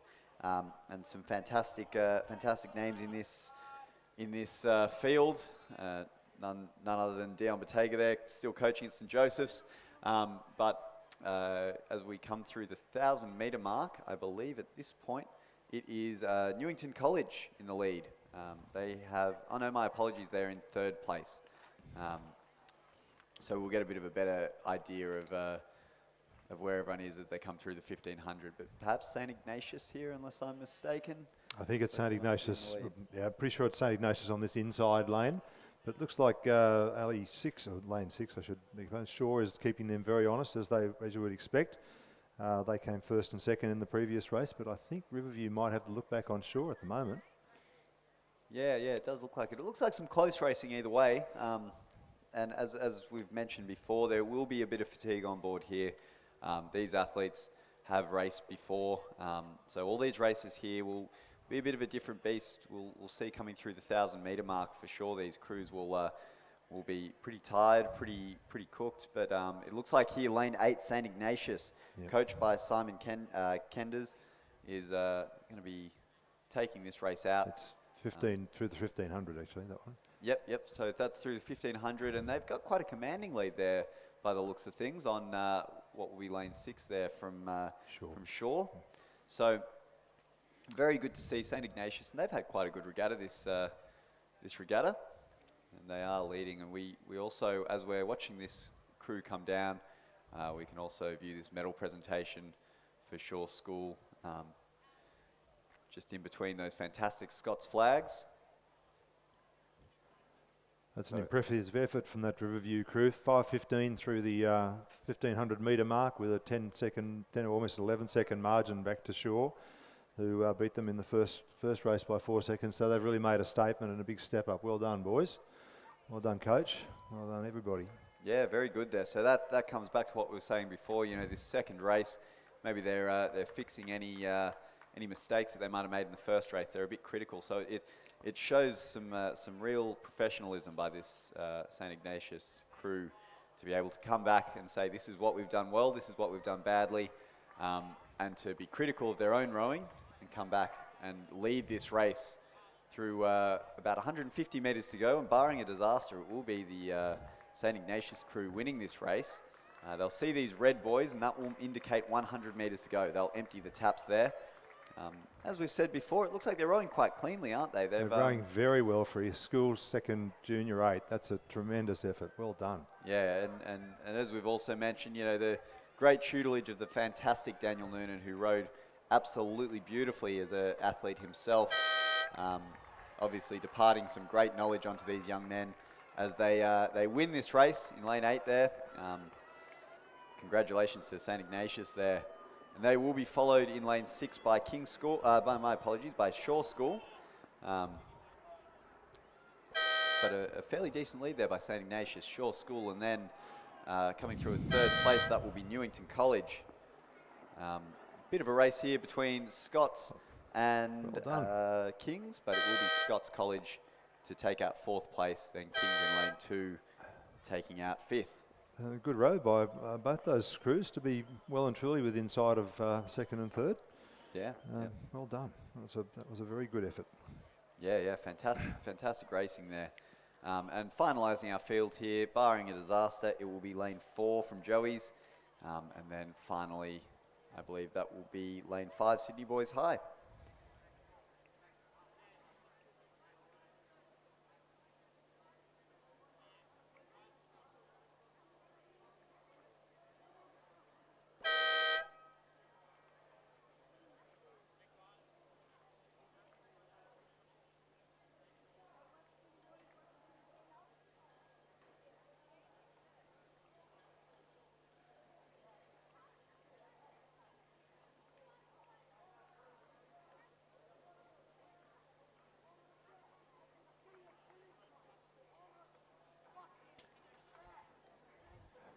got a start in the first Junior 8 for the second version of this race, which was won very well by King's School in the first one. So we'll see. We've got St Augs in lane 1, Sydney Boys High 2, Newington in 3, Scots in 4, Shaw in 5, Sydney Grammar 6, St Ignatius in 7.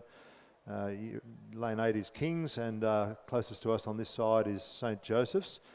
So we'll see how we go as we come up towards the 500 metre mark. These are some outstanding athletes, and Kings did a very good job in the first race, and they did particularly well at the Nationals last year as well in the same event. So not the same crew, of course, but they've got a strong history in it. We'll see how we go as we just coming up towards the 500 metre mark now.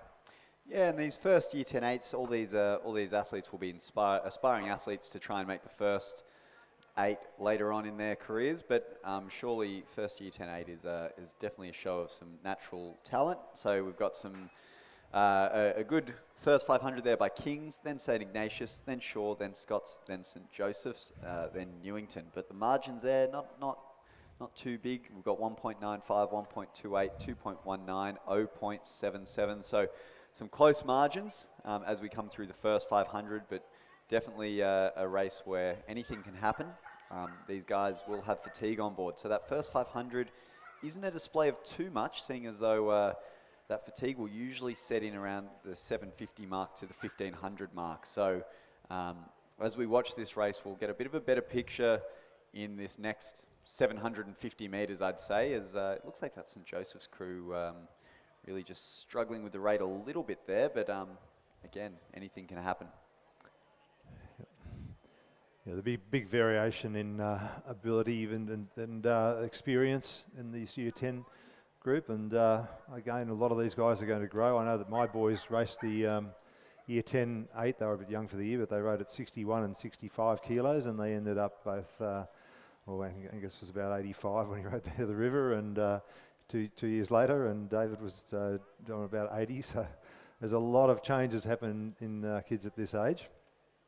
Yeah, and that's a very interesting point you make there, because it is really a show of, especially in these Year 10-8s, you know, everyone starts going through puberty around the same age, and they'll start to grow at different points, and so we'll get a real mix of some smaller, really spirited kids, and then some big, you know, almost adults in this Year 10-8. But lane 8, it has to be said there, that crew from Kings really powering along through the 1,000. They've got a decent boat length there, 3.54 seconds over St Ignatius.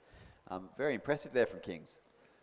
Yeah, because I think they came from behind in the last race, wasn't that? Did I remember seeing that? They were a little bit behind and they ended up winning, but they've got just on a length lead, so St Ignatius keeping them very honest, and so is Sydney Grammar's just on one length behind St Ignatius as well, which is great to see Grammar up there, keeping in a top 3 position. Yeah, right you are, and obviously King's School there, coached by Rob Black. You know, Rob, head of the river, winning athlete himself back in 2013, and I think he came 3rd. I apologise. Oh well, he's not as impressive as I was making him out to be then. But Rob Black, a fantastic young man from Kings, and doing a great job there with the athletes. An old Kings rower himself, a real man of the people. Is Blackie. He's very good at rounding the troops, and obviously this crew here must have a lot of respect for the young man, able to really put in a fantastic effort in that first 1,000, and it looks like they're doing a pretty good job of holding off the charge from the rest of the field.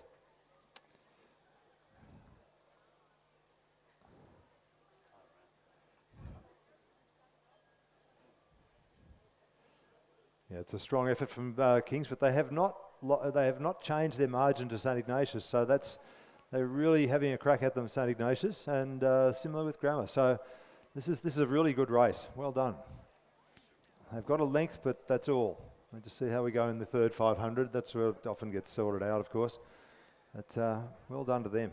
Yeah, they've just only got about a metre or 2 of clear water on St Ignatius, so Ignatius is not giving it away, and Grammar is just about overlapping St Ignatius as well.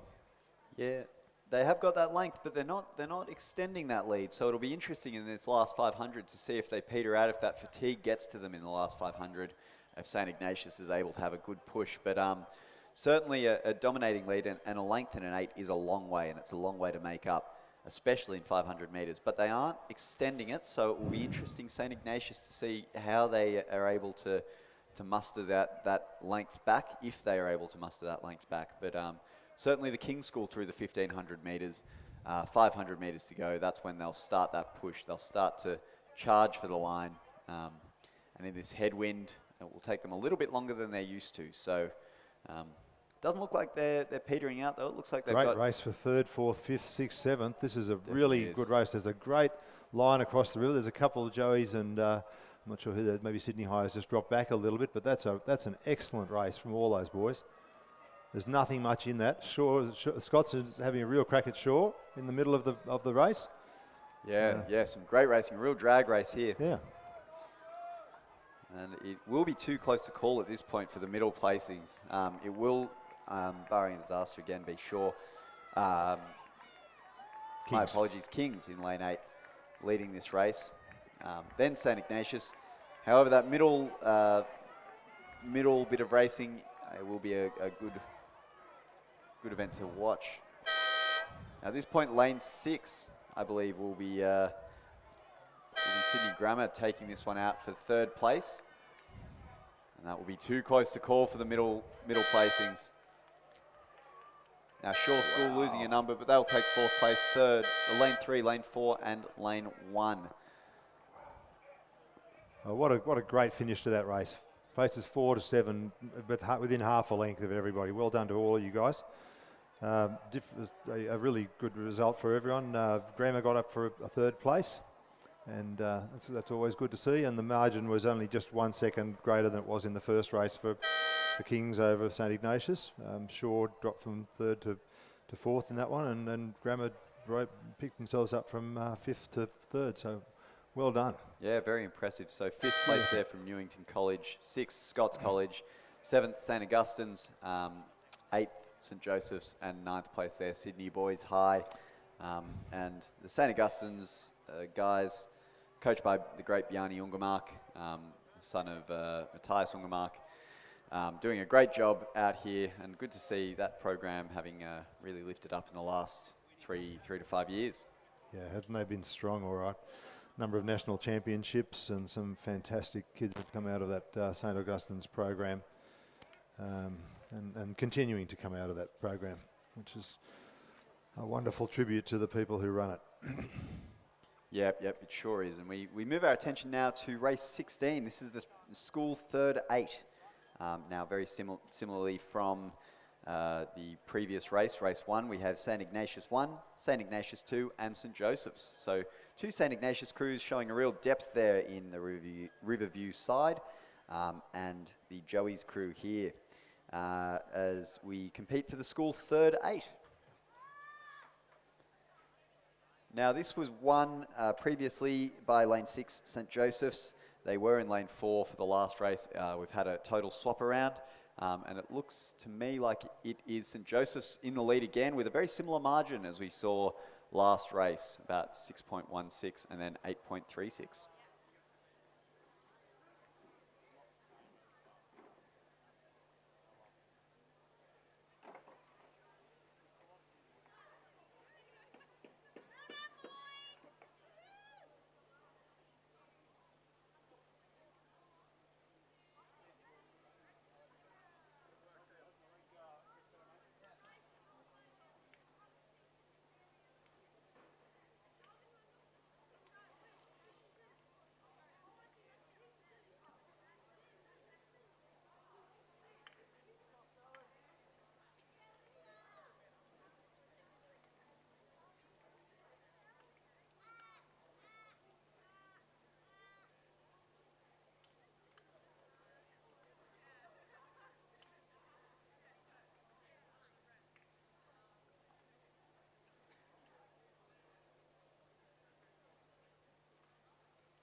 Back down on the course now, approaching the 1750 metre mark. We've got the closing stages of this second race of the schoolboy third 8, and it's still the St Joseph's College crew in the lead. A little bit of a narrower margin than in the first running of the race this morning, and that's that crew, the St Joseph's crew of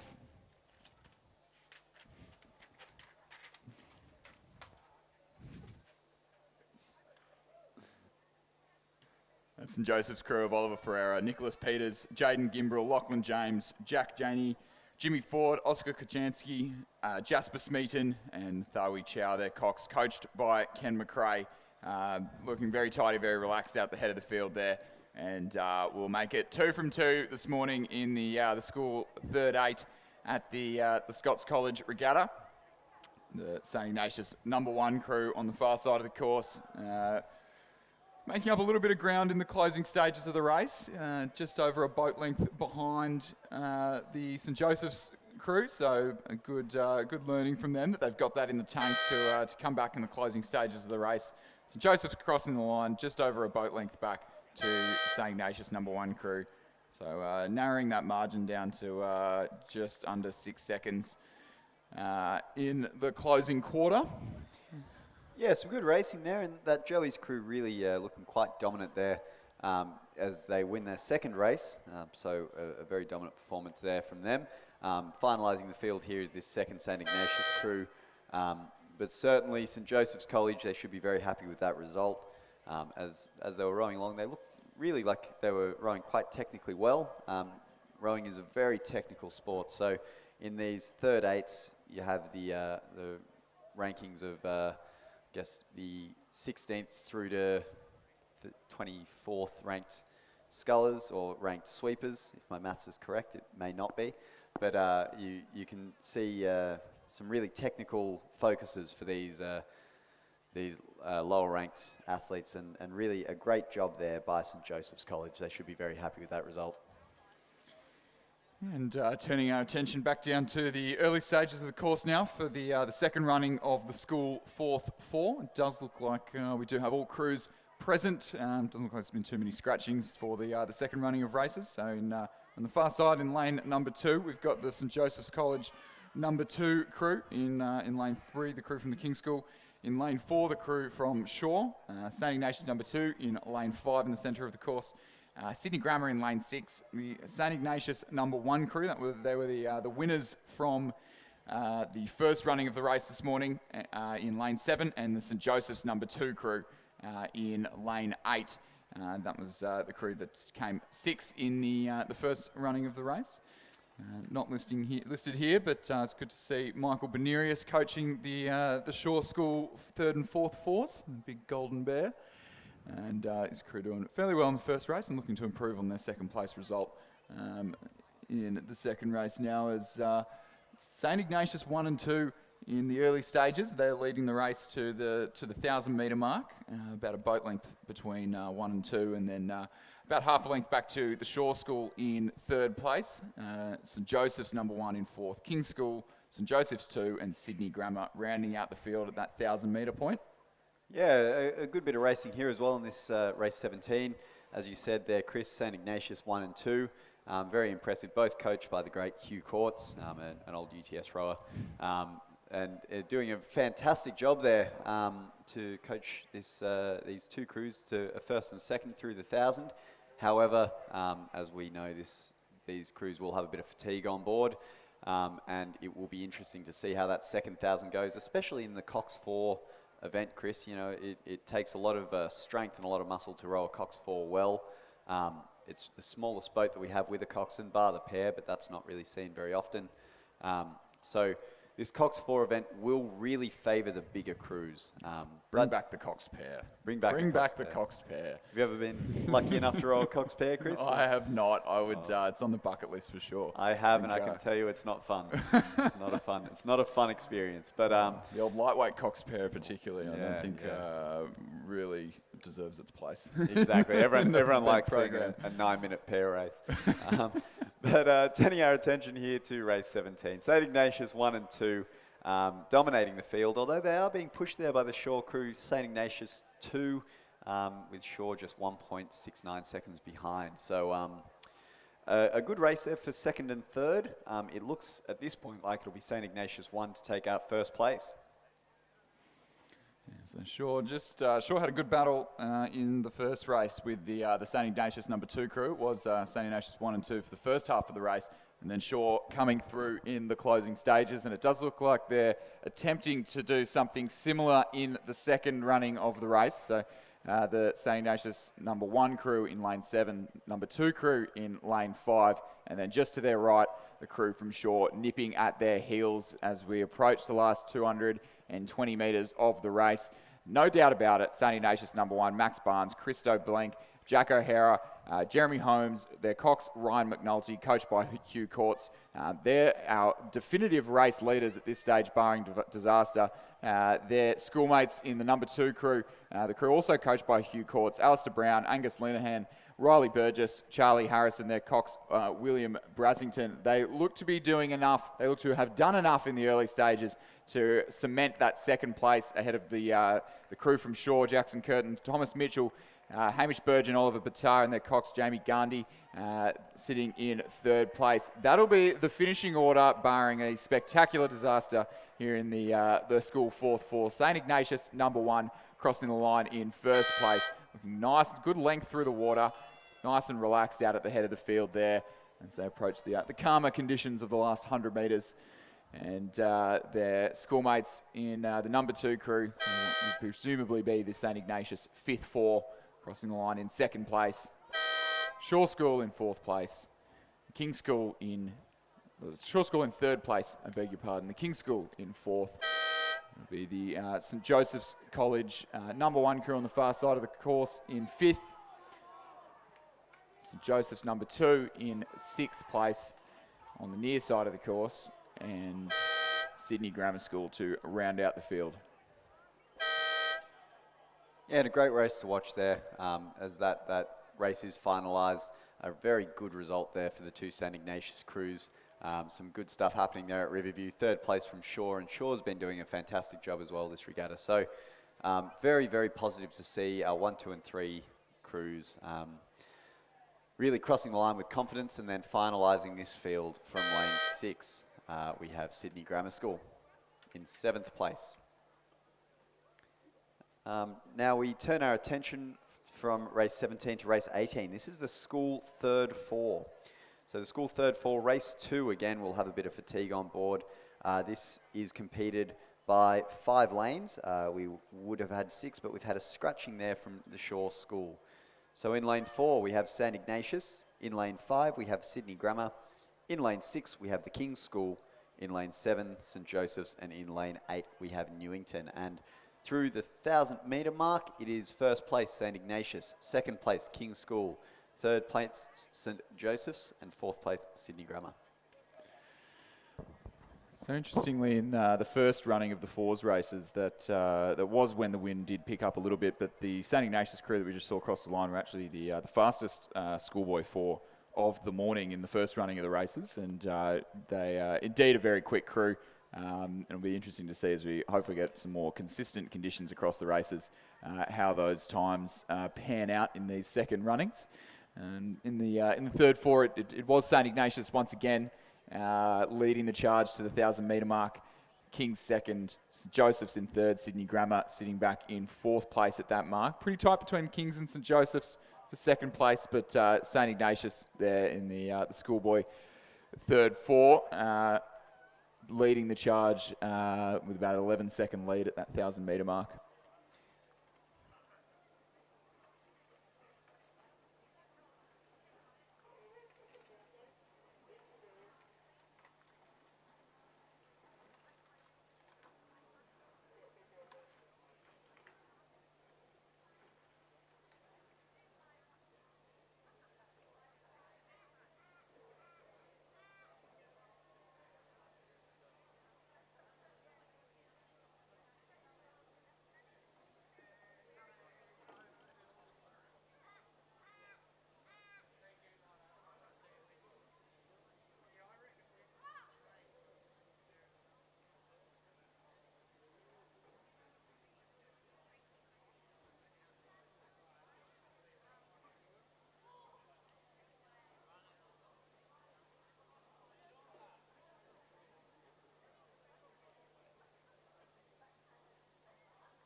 So that St. Ignatius third four just really extending their lead in the latter half of the race.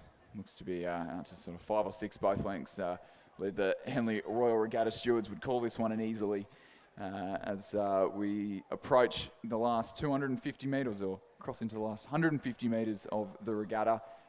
Reasonably tight on the nearer side of the course between the crew from King's and St Joseph's College. King's looking to have made a little bit of ground up on St Joseph's. St Joseph's were leading to the 1,000 and King's just narrowly ahead at the 1,500 and extending that lead out to the better part of a boat length now as we approach the dying stages of the race. So no doubt about it, the St Ignatius Riverview crew of Shea Berry, Angus McCaffrey, Samuel Fleming, Jack Simon, and their Cox Harrison Bunis. They're coached by Hugh Courts.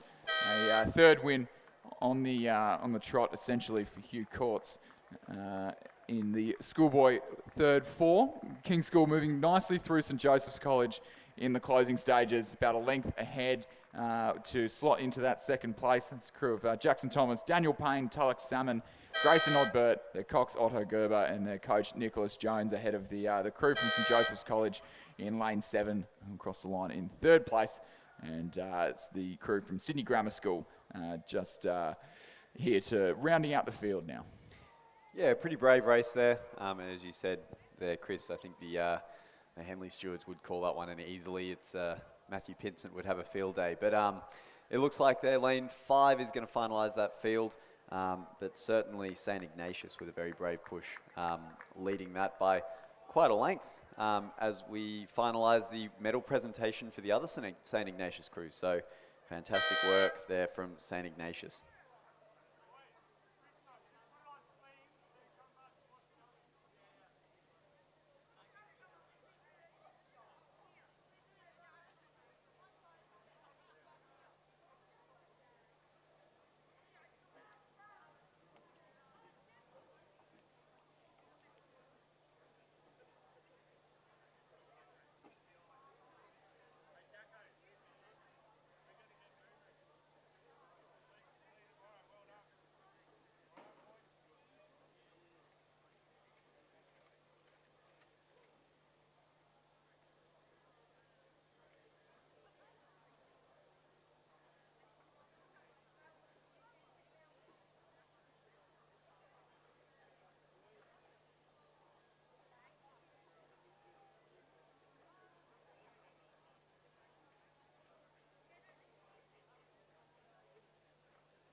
All right, back down onto the course now. Got the schoolboy second four on the course, storming through the 500-metre mark as we speak. And as you can see on the screen, it looks to be another crew from St Ignatius College crossing the line, leading out the charge ahead of St Joseph's. So St Ignatius and St Joseph's really making the best of things today.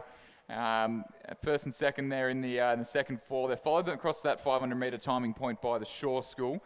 Kings 3 seconds behind them. Newington in 5th place and Sydney Grammar in 6th. Some pretty consistent margins across the field, about half a length to first to second, and then a length back to Shaw, a length back to Kings in 3rd and 4th. So pretty consistent there, but definitely enough room for some things to change in the closing stages. It's second race of the day for all of these boys. So fatigue will definitely be playing a part into the pushing the lead sled into the headwind. Yeah, certainly. And it looks, as we said there, St Ignatius, like they've got a bit of a lead there. Probably not as commanding as we saw in the 4th and 3rd fours. So definitely a good race to watch as they're really getting chased down by St Joseph's. So Joey's there with a good push on them, only 1 second behind. So definitely first and second is going to be a race we're going to be watching as we come through the 1,000-metre mark. A lot tighter racing than in the first running of this event this morning. The first running we had St Ignatius take the lead with a 7-second margin back from Shaw, who were about 21 seconds ahead of the crew from St Joseph's College. And now we're seeing at the first timing point, all crews only separated by about 3 or 4 seconds. So good signs of things to come. Some boys, as you mentioned earlier, Waldo, being very critical of their own rowing and focusing on the key areas to improve on for the second race. So a great opportunity to make some good changes under fatigue and really commit that to muscle memory and take some good learnings away at the first regatta of the real racing season in term 1. Yeah, and as you said, Chris, St Joseph's College coming in 4th place, I think, for race 1, and race 2 here, really hot on the heels of the leading crew. So it must be said, some good changes made by St Joseph's and some really professional racing tactics made there by the coxswain, the coaches, and the athletes. So it must be said there for St Joseph's, a fantastic effort to come through the 1,000, 2.65 seconds behind St Ignatius. So it looks like St Ignatius is expanding that lead ever so slightly by about 1.3 seconds over that second 500. But of course, this third 500 is where that fatigue will set in of having a race previously in the day. So as that fatigue sets in, we'll see if that St Joseph's crew is able to push that St Ignatius crew, as the St Joseph's crew is also there, approached there by the Shaw crew just in 3rd place.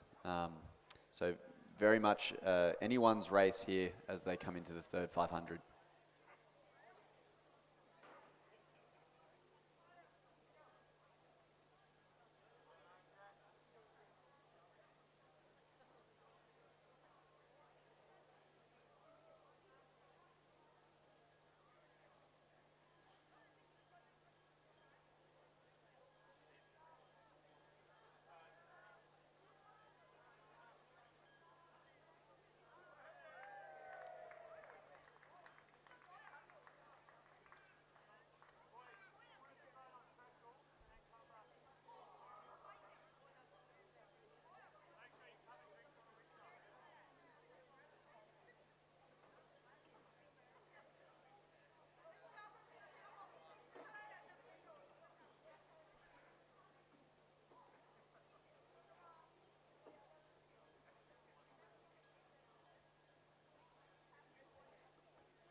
And a great lead there by St Ignatius, really expanding out to 6.71 of a second. Shaw hot on the heels at St Joseph's. They've closed that lead they had by about 2 seconds. So into the last 500, it will be a fight for second place between St Joseph's and Shaw. 0.64 of a second is the margin there. As they come into the last 500, definitely a good race there. 4th place is Kings, 11.49 seconds. So they'll be just off the pace, but definitely have a look for second and third here as they come through to the last 250 metres.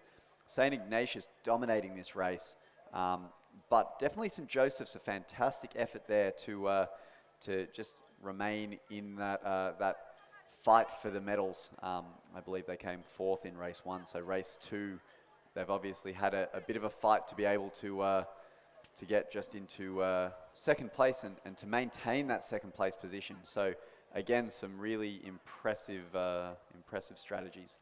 Some great racing going on here from opposite sides of the course between Shaw and St Joseph's there. Shaw not going to be happy to slip back a position in comparison to their first race and not letting St Joseph's have it all their own way there. Very difficult to battle it out from opposite sides of the course, but that is the advantage of having a coxswain. They can tell you where you are and have a little bit more of a look around than you would be in a coxless 4 as we would traditionally. But the St Ignatius crew really doing a great job at the head of the field here.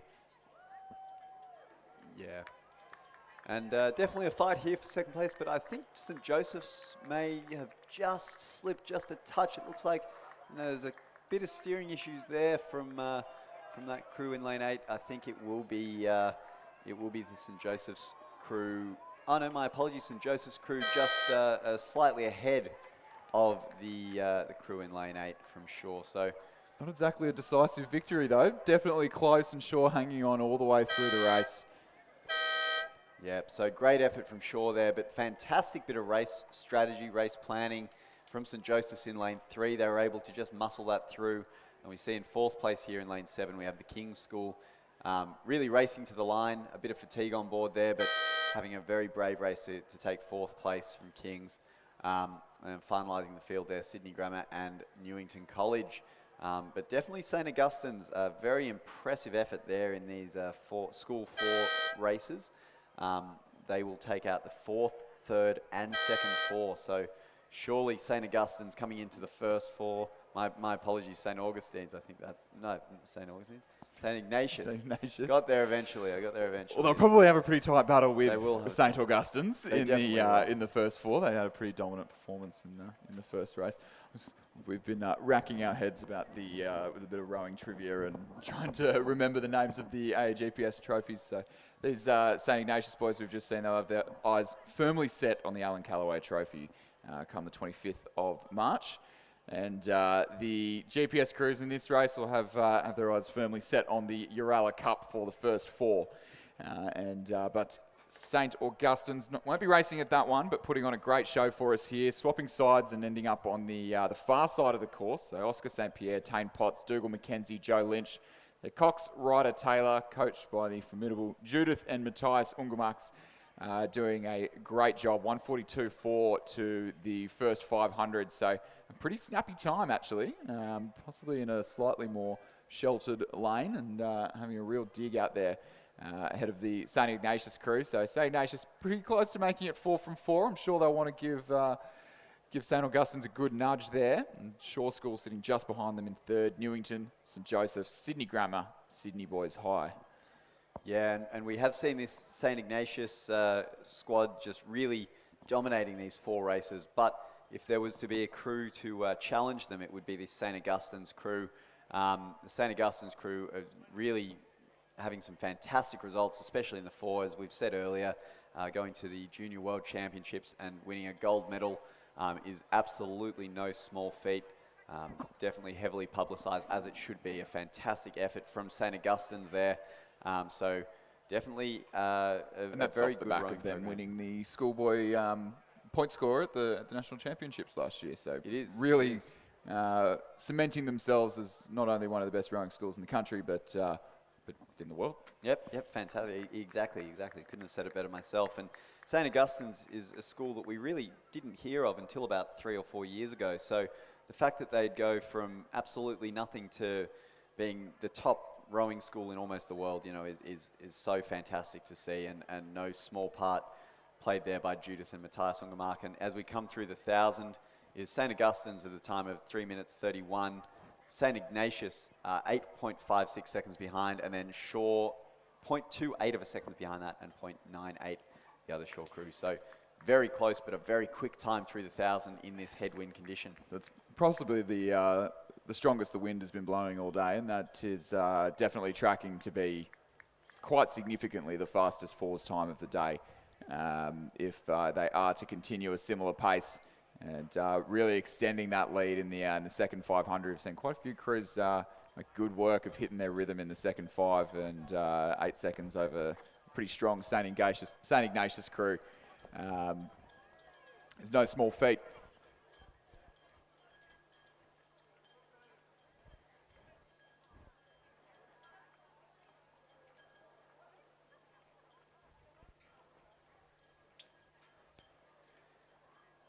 And in lane one, definitely, as you said, Chris, a really fantastic effort here by the St. Augustine's crew. Oscar St. Pierre, Tane Potts, Dougal McKenzie and Joe Lynch.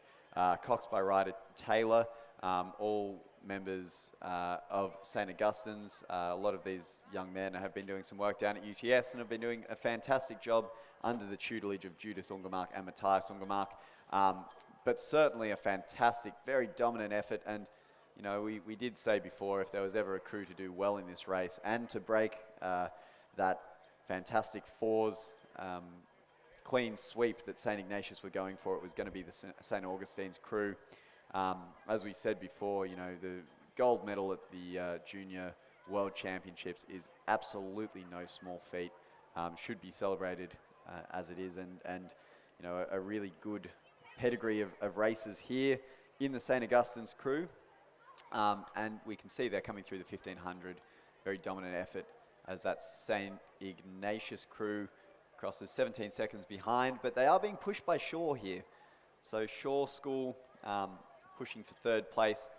And now, although there is that big lead between first and second, it must be said that St. Ignatius crew doing a fantastic job just to pressure out, and that will still be a quick time from them and from Shaw. So it must be said this is some very impressive rowing that we're seeing in front of us.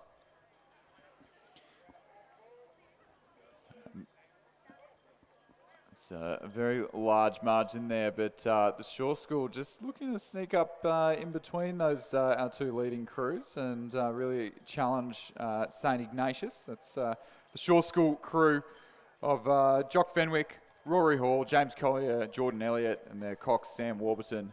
The Cox would be urging them on, reminding them and letting them know of their progress throughout the field. The boys probably won't be able to see the St Ignatius crew yet, but their coxswain will be letting them know how close they are, and it's definitely within striking distance within the last 200 metres here.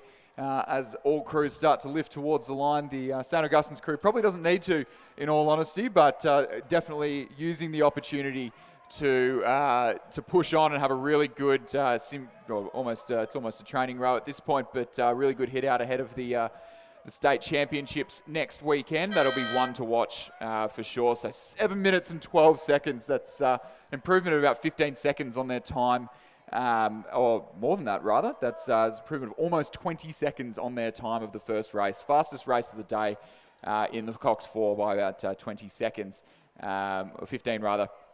Yeah, and it really Huge just goes effort. to show just how dominant that St Augustine's crew is, as this would still probably be the quickest race, I think, Chris, with maybe just behind that St Ignatius crew.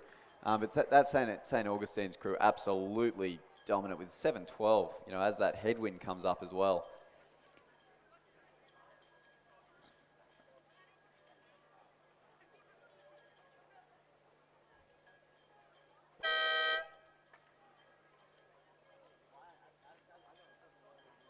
And a big crab there by lane 4. You can see the oar up there.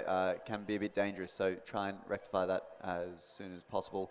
That can swing around and hit up, and it has broken the oar, I think. So we have a broken oar there for lane 4, but a good race. Luckily, that's happened right at the end there where it hasn't made an unfair race. But again, look, it must be said that St Augustine's crew, an absolute dominant performance in what is a school first 4 race. And finalising the field there in lane 6, Sydney Grammar School.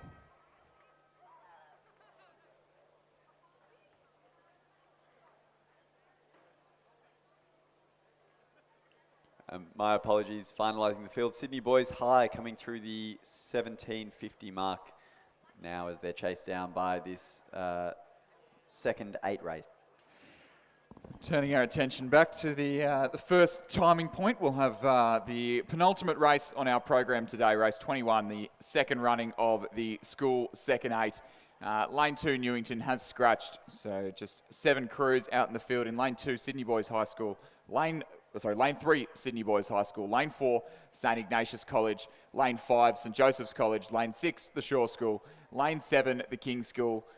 Lane 8, Sydney Grammar School, and lane 9, just in front of our camera there, the Scots College. And pretty good that we're all the crews fairly close to the grandstand side of the course, so no one getting those slightly more favourable far lanes in the quieter conditions. But unsurprisingly, after that dominant performance in the first race, we've got the St Ignatius crew pulling out to an early lead at the 500 metre mark, but only narrowly over the Shaw School. So the boys from Shaw really having lit a fire in the first race. They won't be happy with that 4th place that they achieved earlier this morning, and just trailing St Ignatius in those early stages of the race by really about a canvas, less than a second margin back between them. Yeah, and definitely, Chris, between first and second, we've got a good race, 0.76 through the 500. And then for third and fourth, we've got 0.15. So that's the King's School really pressuring St Joseph's. And in this eight competition racing, we do find that first 500 is really critical. It's really crucial. The first 500 will give you a very good idea of who is going to be leading the race and who's got a bit of an advantage there at the start. Whereas in those longer single races, we don't really see that as much. Anything can happen. But the first 500 metres in this 8 racing, especially this senior 8 racing, the first and second 8, we really do see a good bit of competition.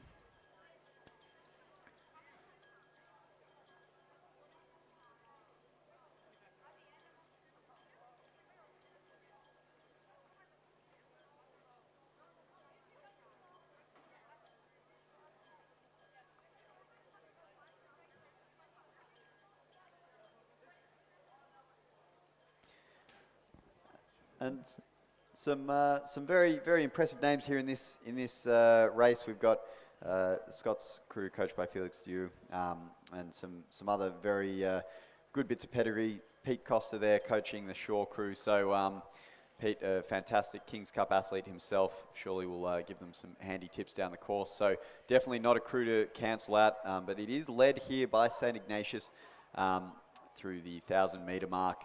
I believe that was about 3 seconds, 3.76 seconds that the St. Ignatius crew were leading this race in. Fourth place there, Kings, 0.01 of a second behind St. Joseph's, so absolutely nothing in it, and I think we saw that in the previous race as well. 8.60 seconds to Scots. Sydney Boys High, 18.88 seconds, and they will be really pressured by the Sydney Grammar School crew, 1.11 seconds behind them. So a great race unfolding and a great performance from the St. Ignatius crew up the head of the field to consolidate that early lead in the second 500, but the Shaw School looking very strong there, as we can see them on the screen. Pretty iconically aggressive Shaw School style. Not sure if it's enough to be catching the early work put in from the boys from Lane Cove, which we just run a slightly longer stroke. Just making the most of their time in the water and stretching out to a bit over a boat length lead. So we approach the final quarter of the race, about a length and a half, 6 or so seconds between St. Ignatius and Shaw. King's School slipping into third place there, so moving up from a slower start ahead of St. Joseph's College. So it'll be a real nail-biter, one to watch at the finish there, just 0.16 between making the podium or not.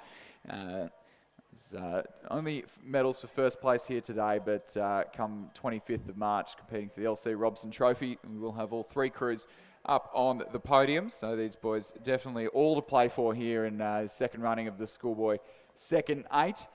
And St. Ignatius, perhaps inspired by their watching their first 8 with such a dominant performance this morning and really moving out on the field ahead of the Shaw School. King's School really moving up now and starting to put some pressure on the Shaw School. They definitely have moved through St. Joseph's College, who are in the centre of the course, and look to have a healthy amount of overlap with the crew from Shaw in lane 3.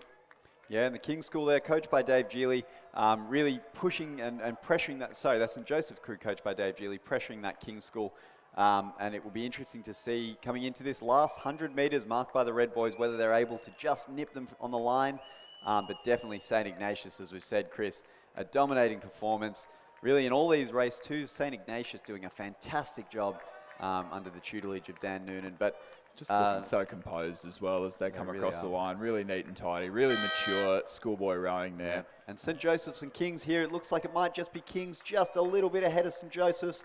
Shaw definitely taking out second place, but it will be Kings, then St. Joseph's. So a great last 500 from Kings. They should be very, very happy with that effort. As St. Joseph's just 1.2 seconds behind. So it's a margin of about a second there, gained by the King's School. And King's crew showing some good tenacity. Coached there by Harry Randall and Stephen Edwards. Harry Randall being the son of former Australian coach Andrew Randall. Stephen Edwards being the current acting headmaster of the King's School. Yep, and then Scots College there finishing in 5th place, and 6th place here will be Sydney Grammar School.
And on the field, racing underway now for the final race of the day, the schoolboy first aid. A great close-up of the King's School crew there on our screen.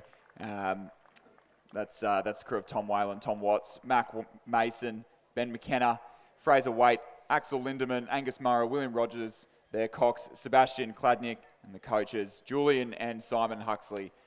Great pairing, the brothers there. They've done a fantastic job with that program over the last couple of years. Two very inspirational leaders there, and look to have gotten away well with the rest of the field. So in the first running of the race, it was St. Ignatius with a very commanding lead, and just no one really in contact with them the entire way through the race. And we'll get a better idea of how that's panning out as we approach the 500 metre mark. Does look like they have somewhat of an early lead as they sit in the far side of the course now.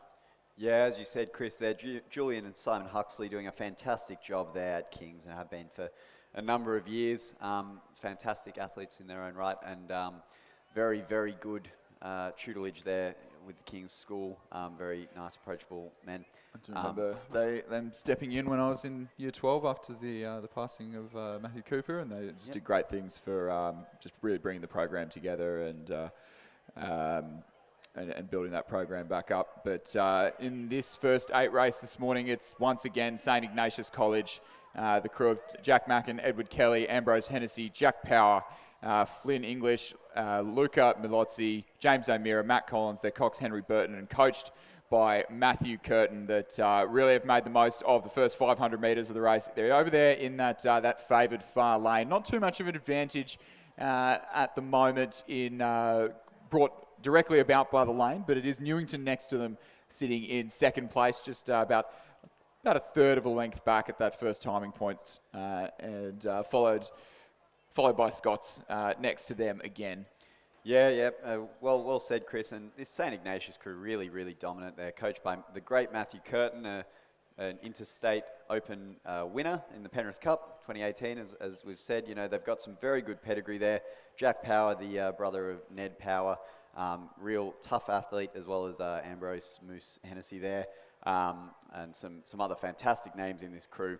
But definitely some good rowing scene there by this St. Ignatius crew in lane 2, as they really look like they're just very cleanly getting that catch in with that middle tandem there in 5 and 4 seat.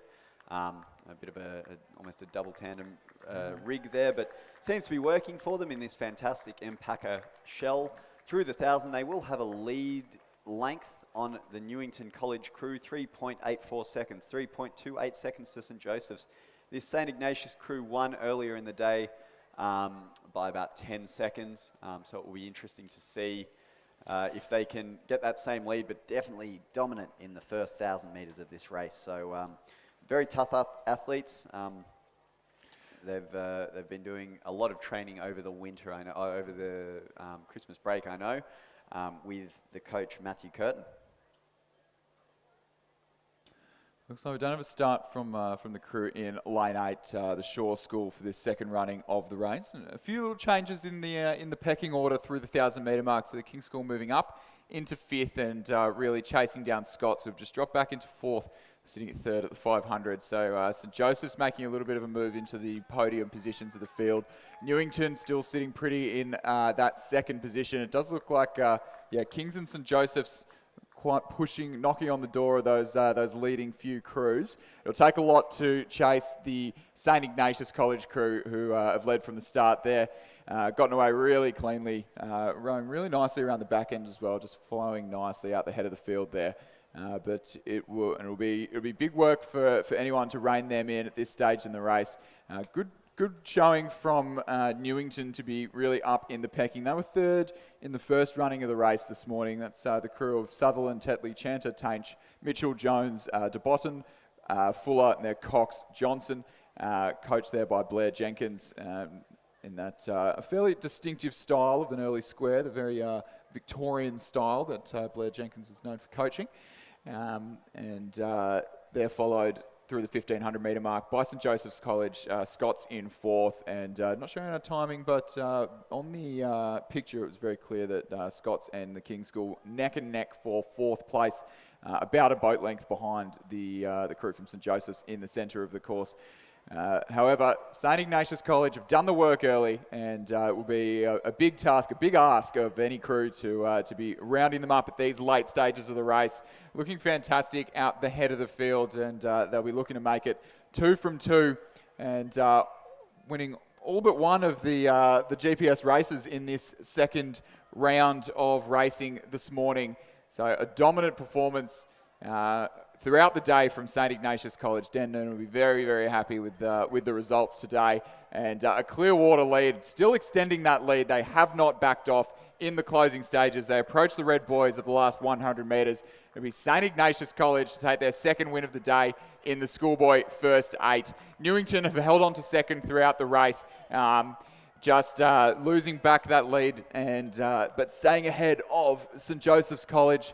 St Ignatius will come across the line to win the schoolboy first 8 as the second 8 watch on. It's 2 in a row for St Ignatius College.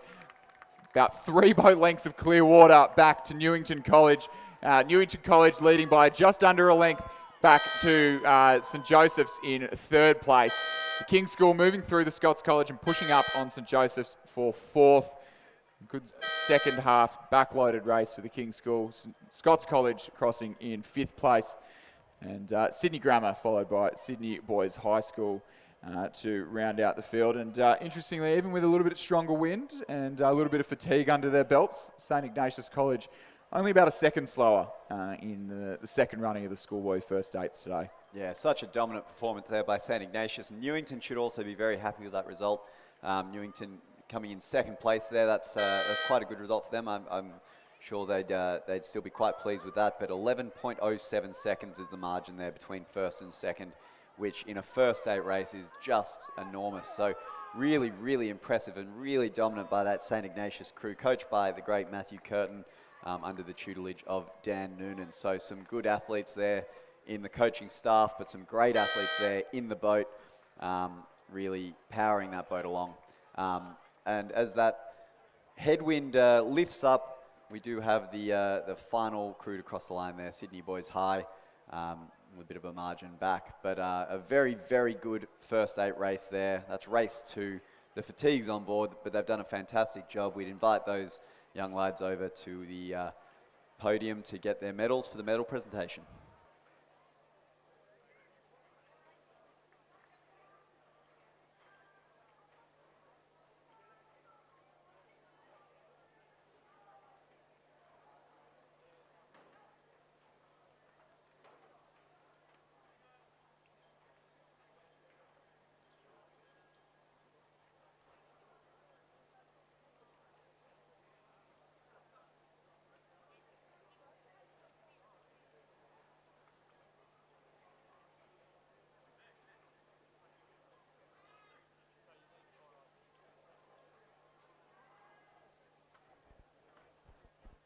And it must be said there, a big shout out to Riverview, St Ignatius there. Essentially a clean sweep there in the second load of racing. So definitely some good stuff happening there. It really must be said, they must get a bit of congratulations there. I don't think we've seen that sort of dominating performance in GPS rowing for a number of years, Chris. They've been very very dominant in the 4s over the last couple of years, and showing a few tickles of success in the 8s over the last couple of years as well. But to have that sort of dominance at the first regatta of the year is a sign of very good things to come for St Ignatius. So truly impressive, and congratulations to everyone involved over at that program. But with that does conclude our racing today here at the Scots College Regatta. Thank you all for joining us. Thank you to the Scots College for having us out, and to Peter and Mark for joining me in the commentary box. And we'll hope to see you all at the state championships next week. Yep, thank you, Chris.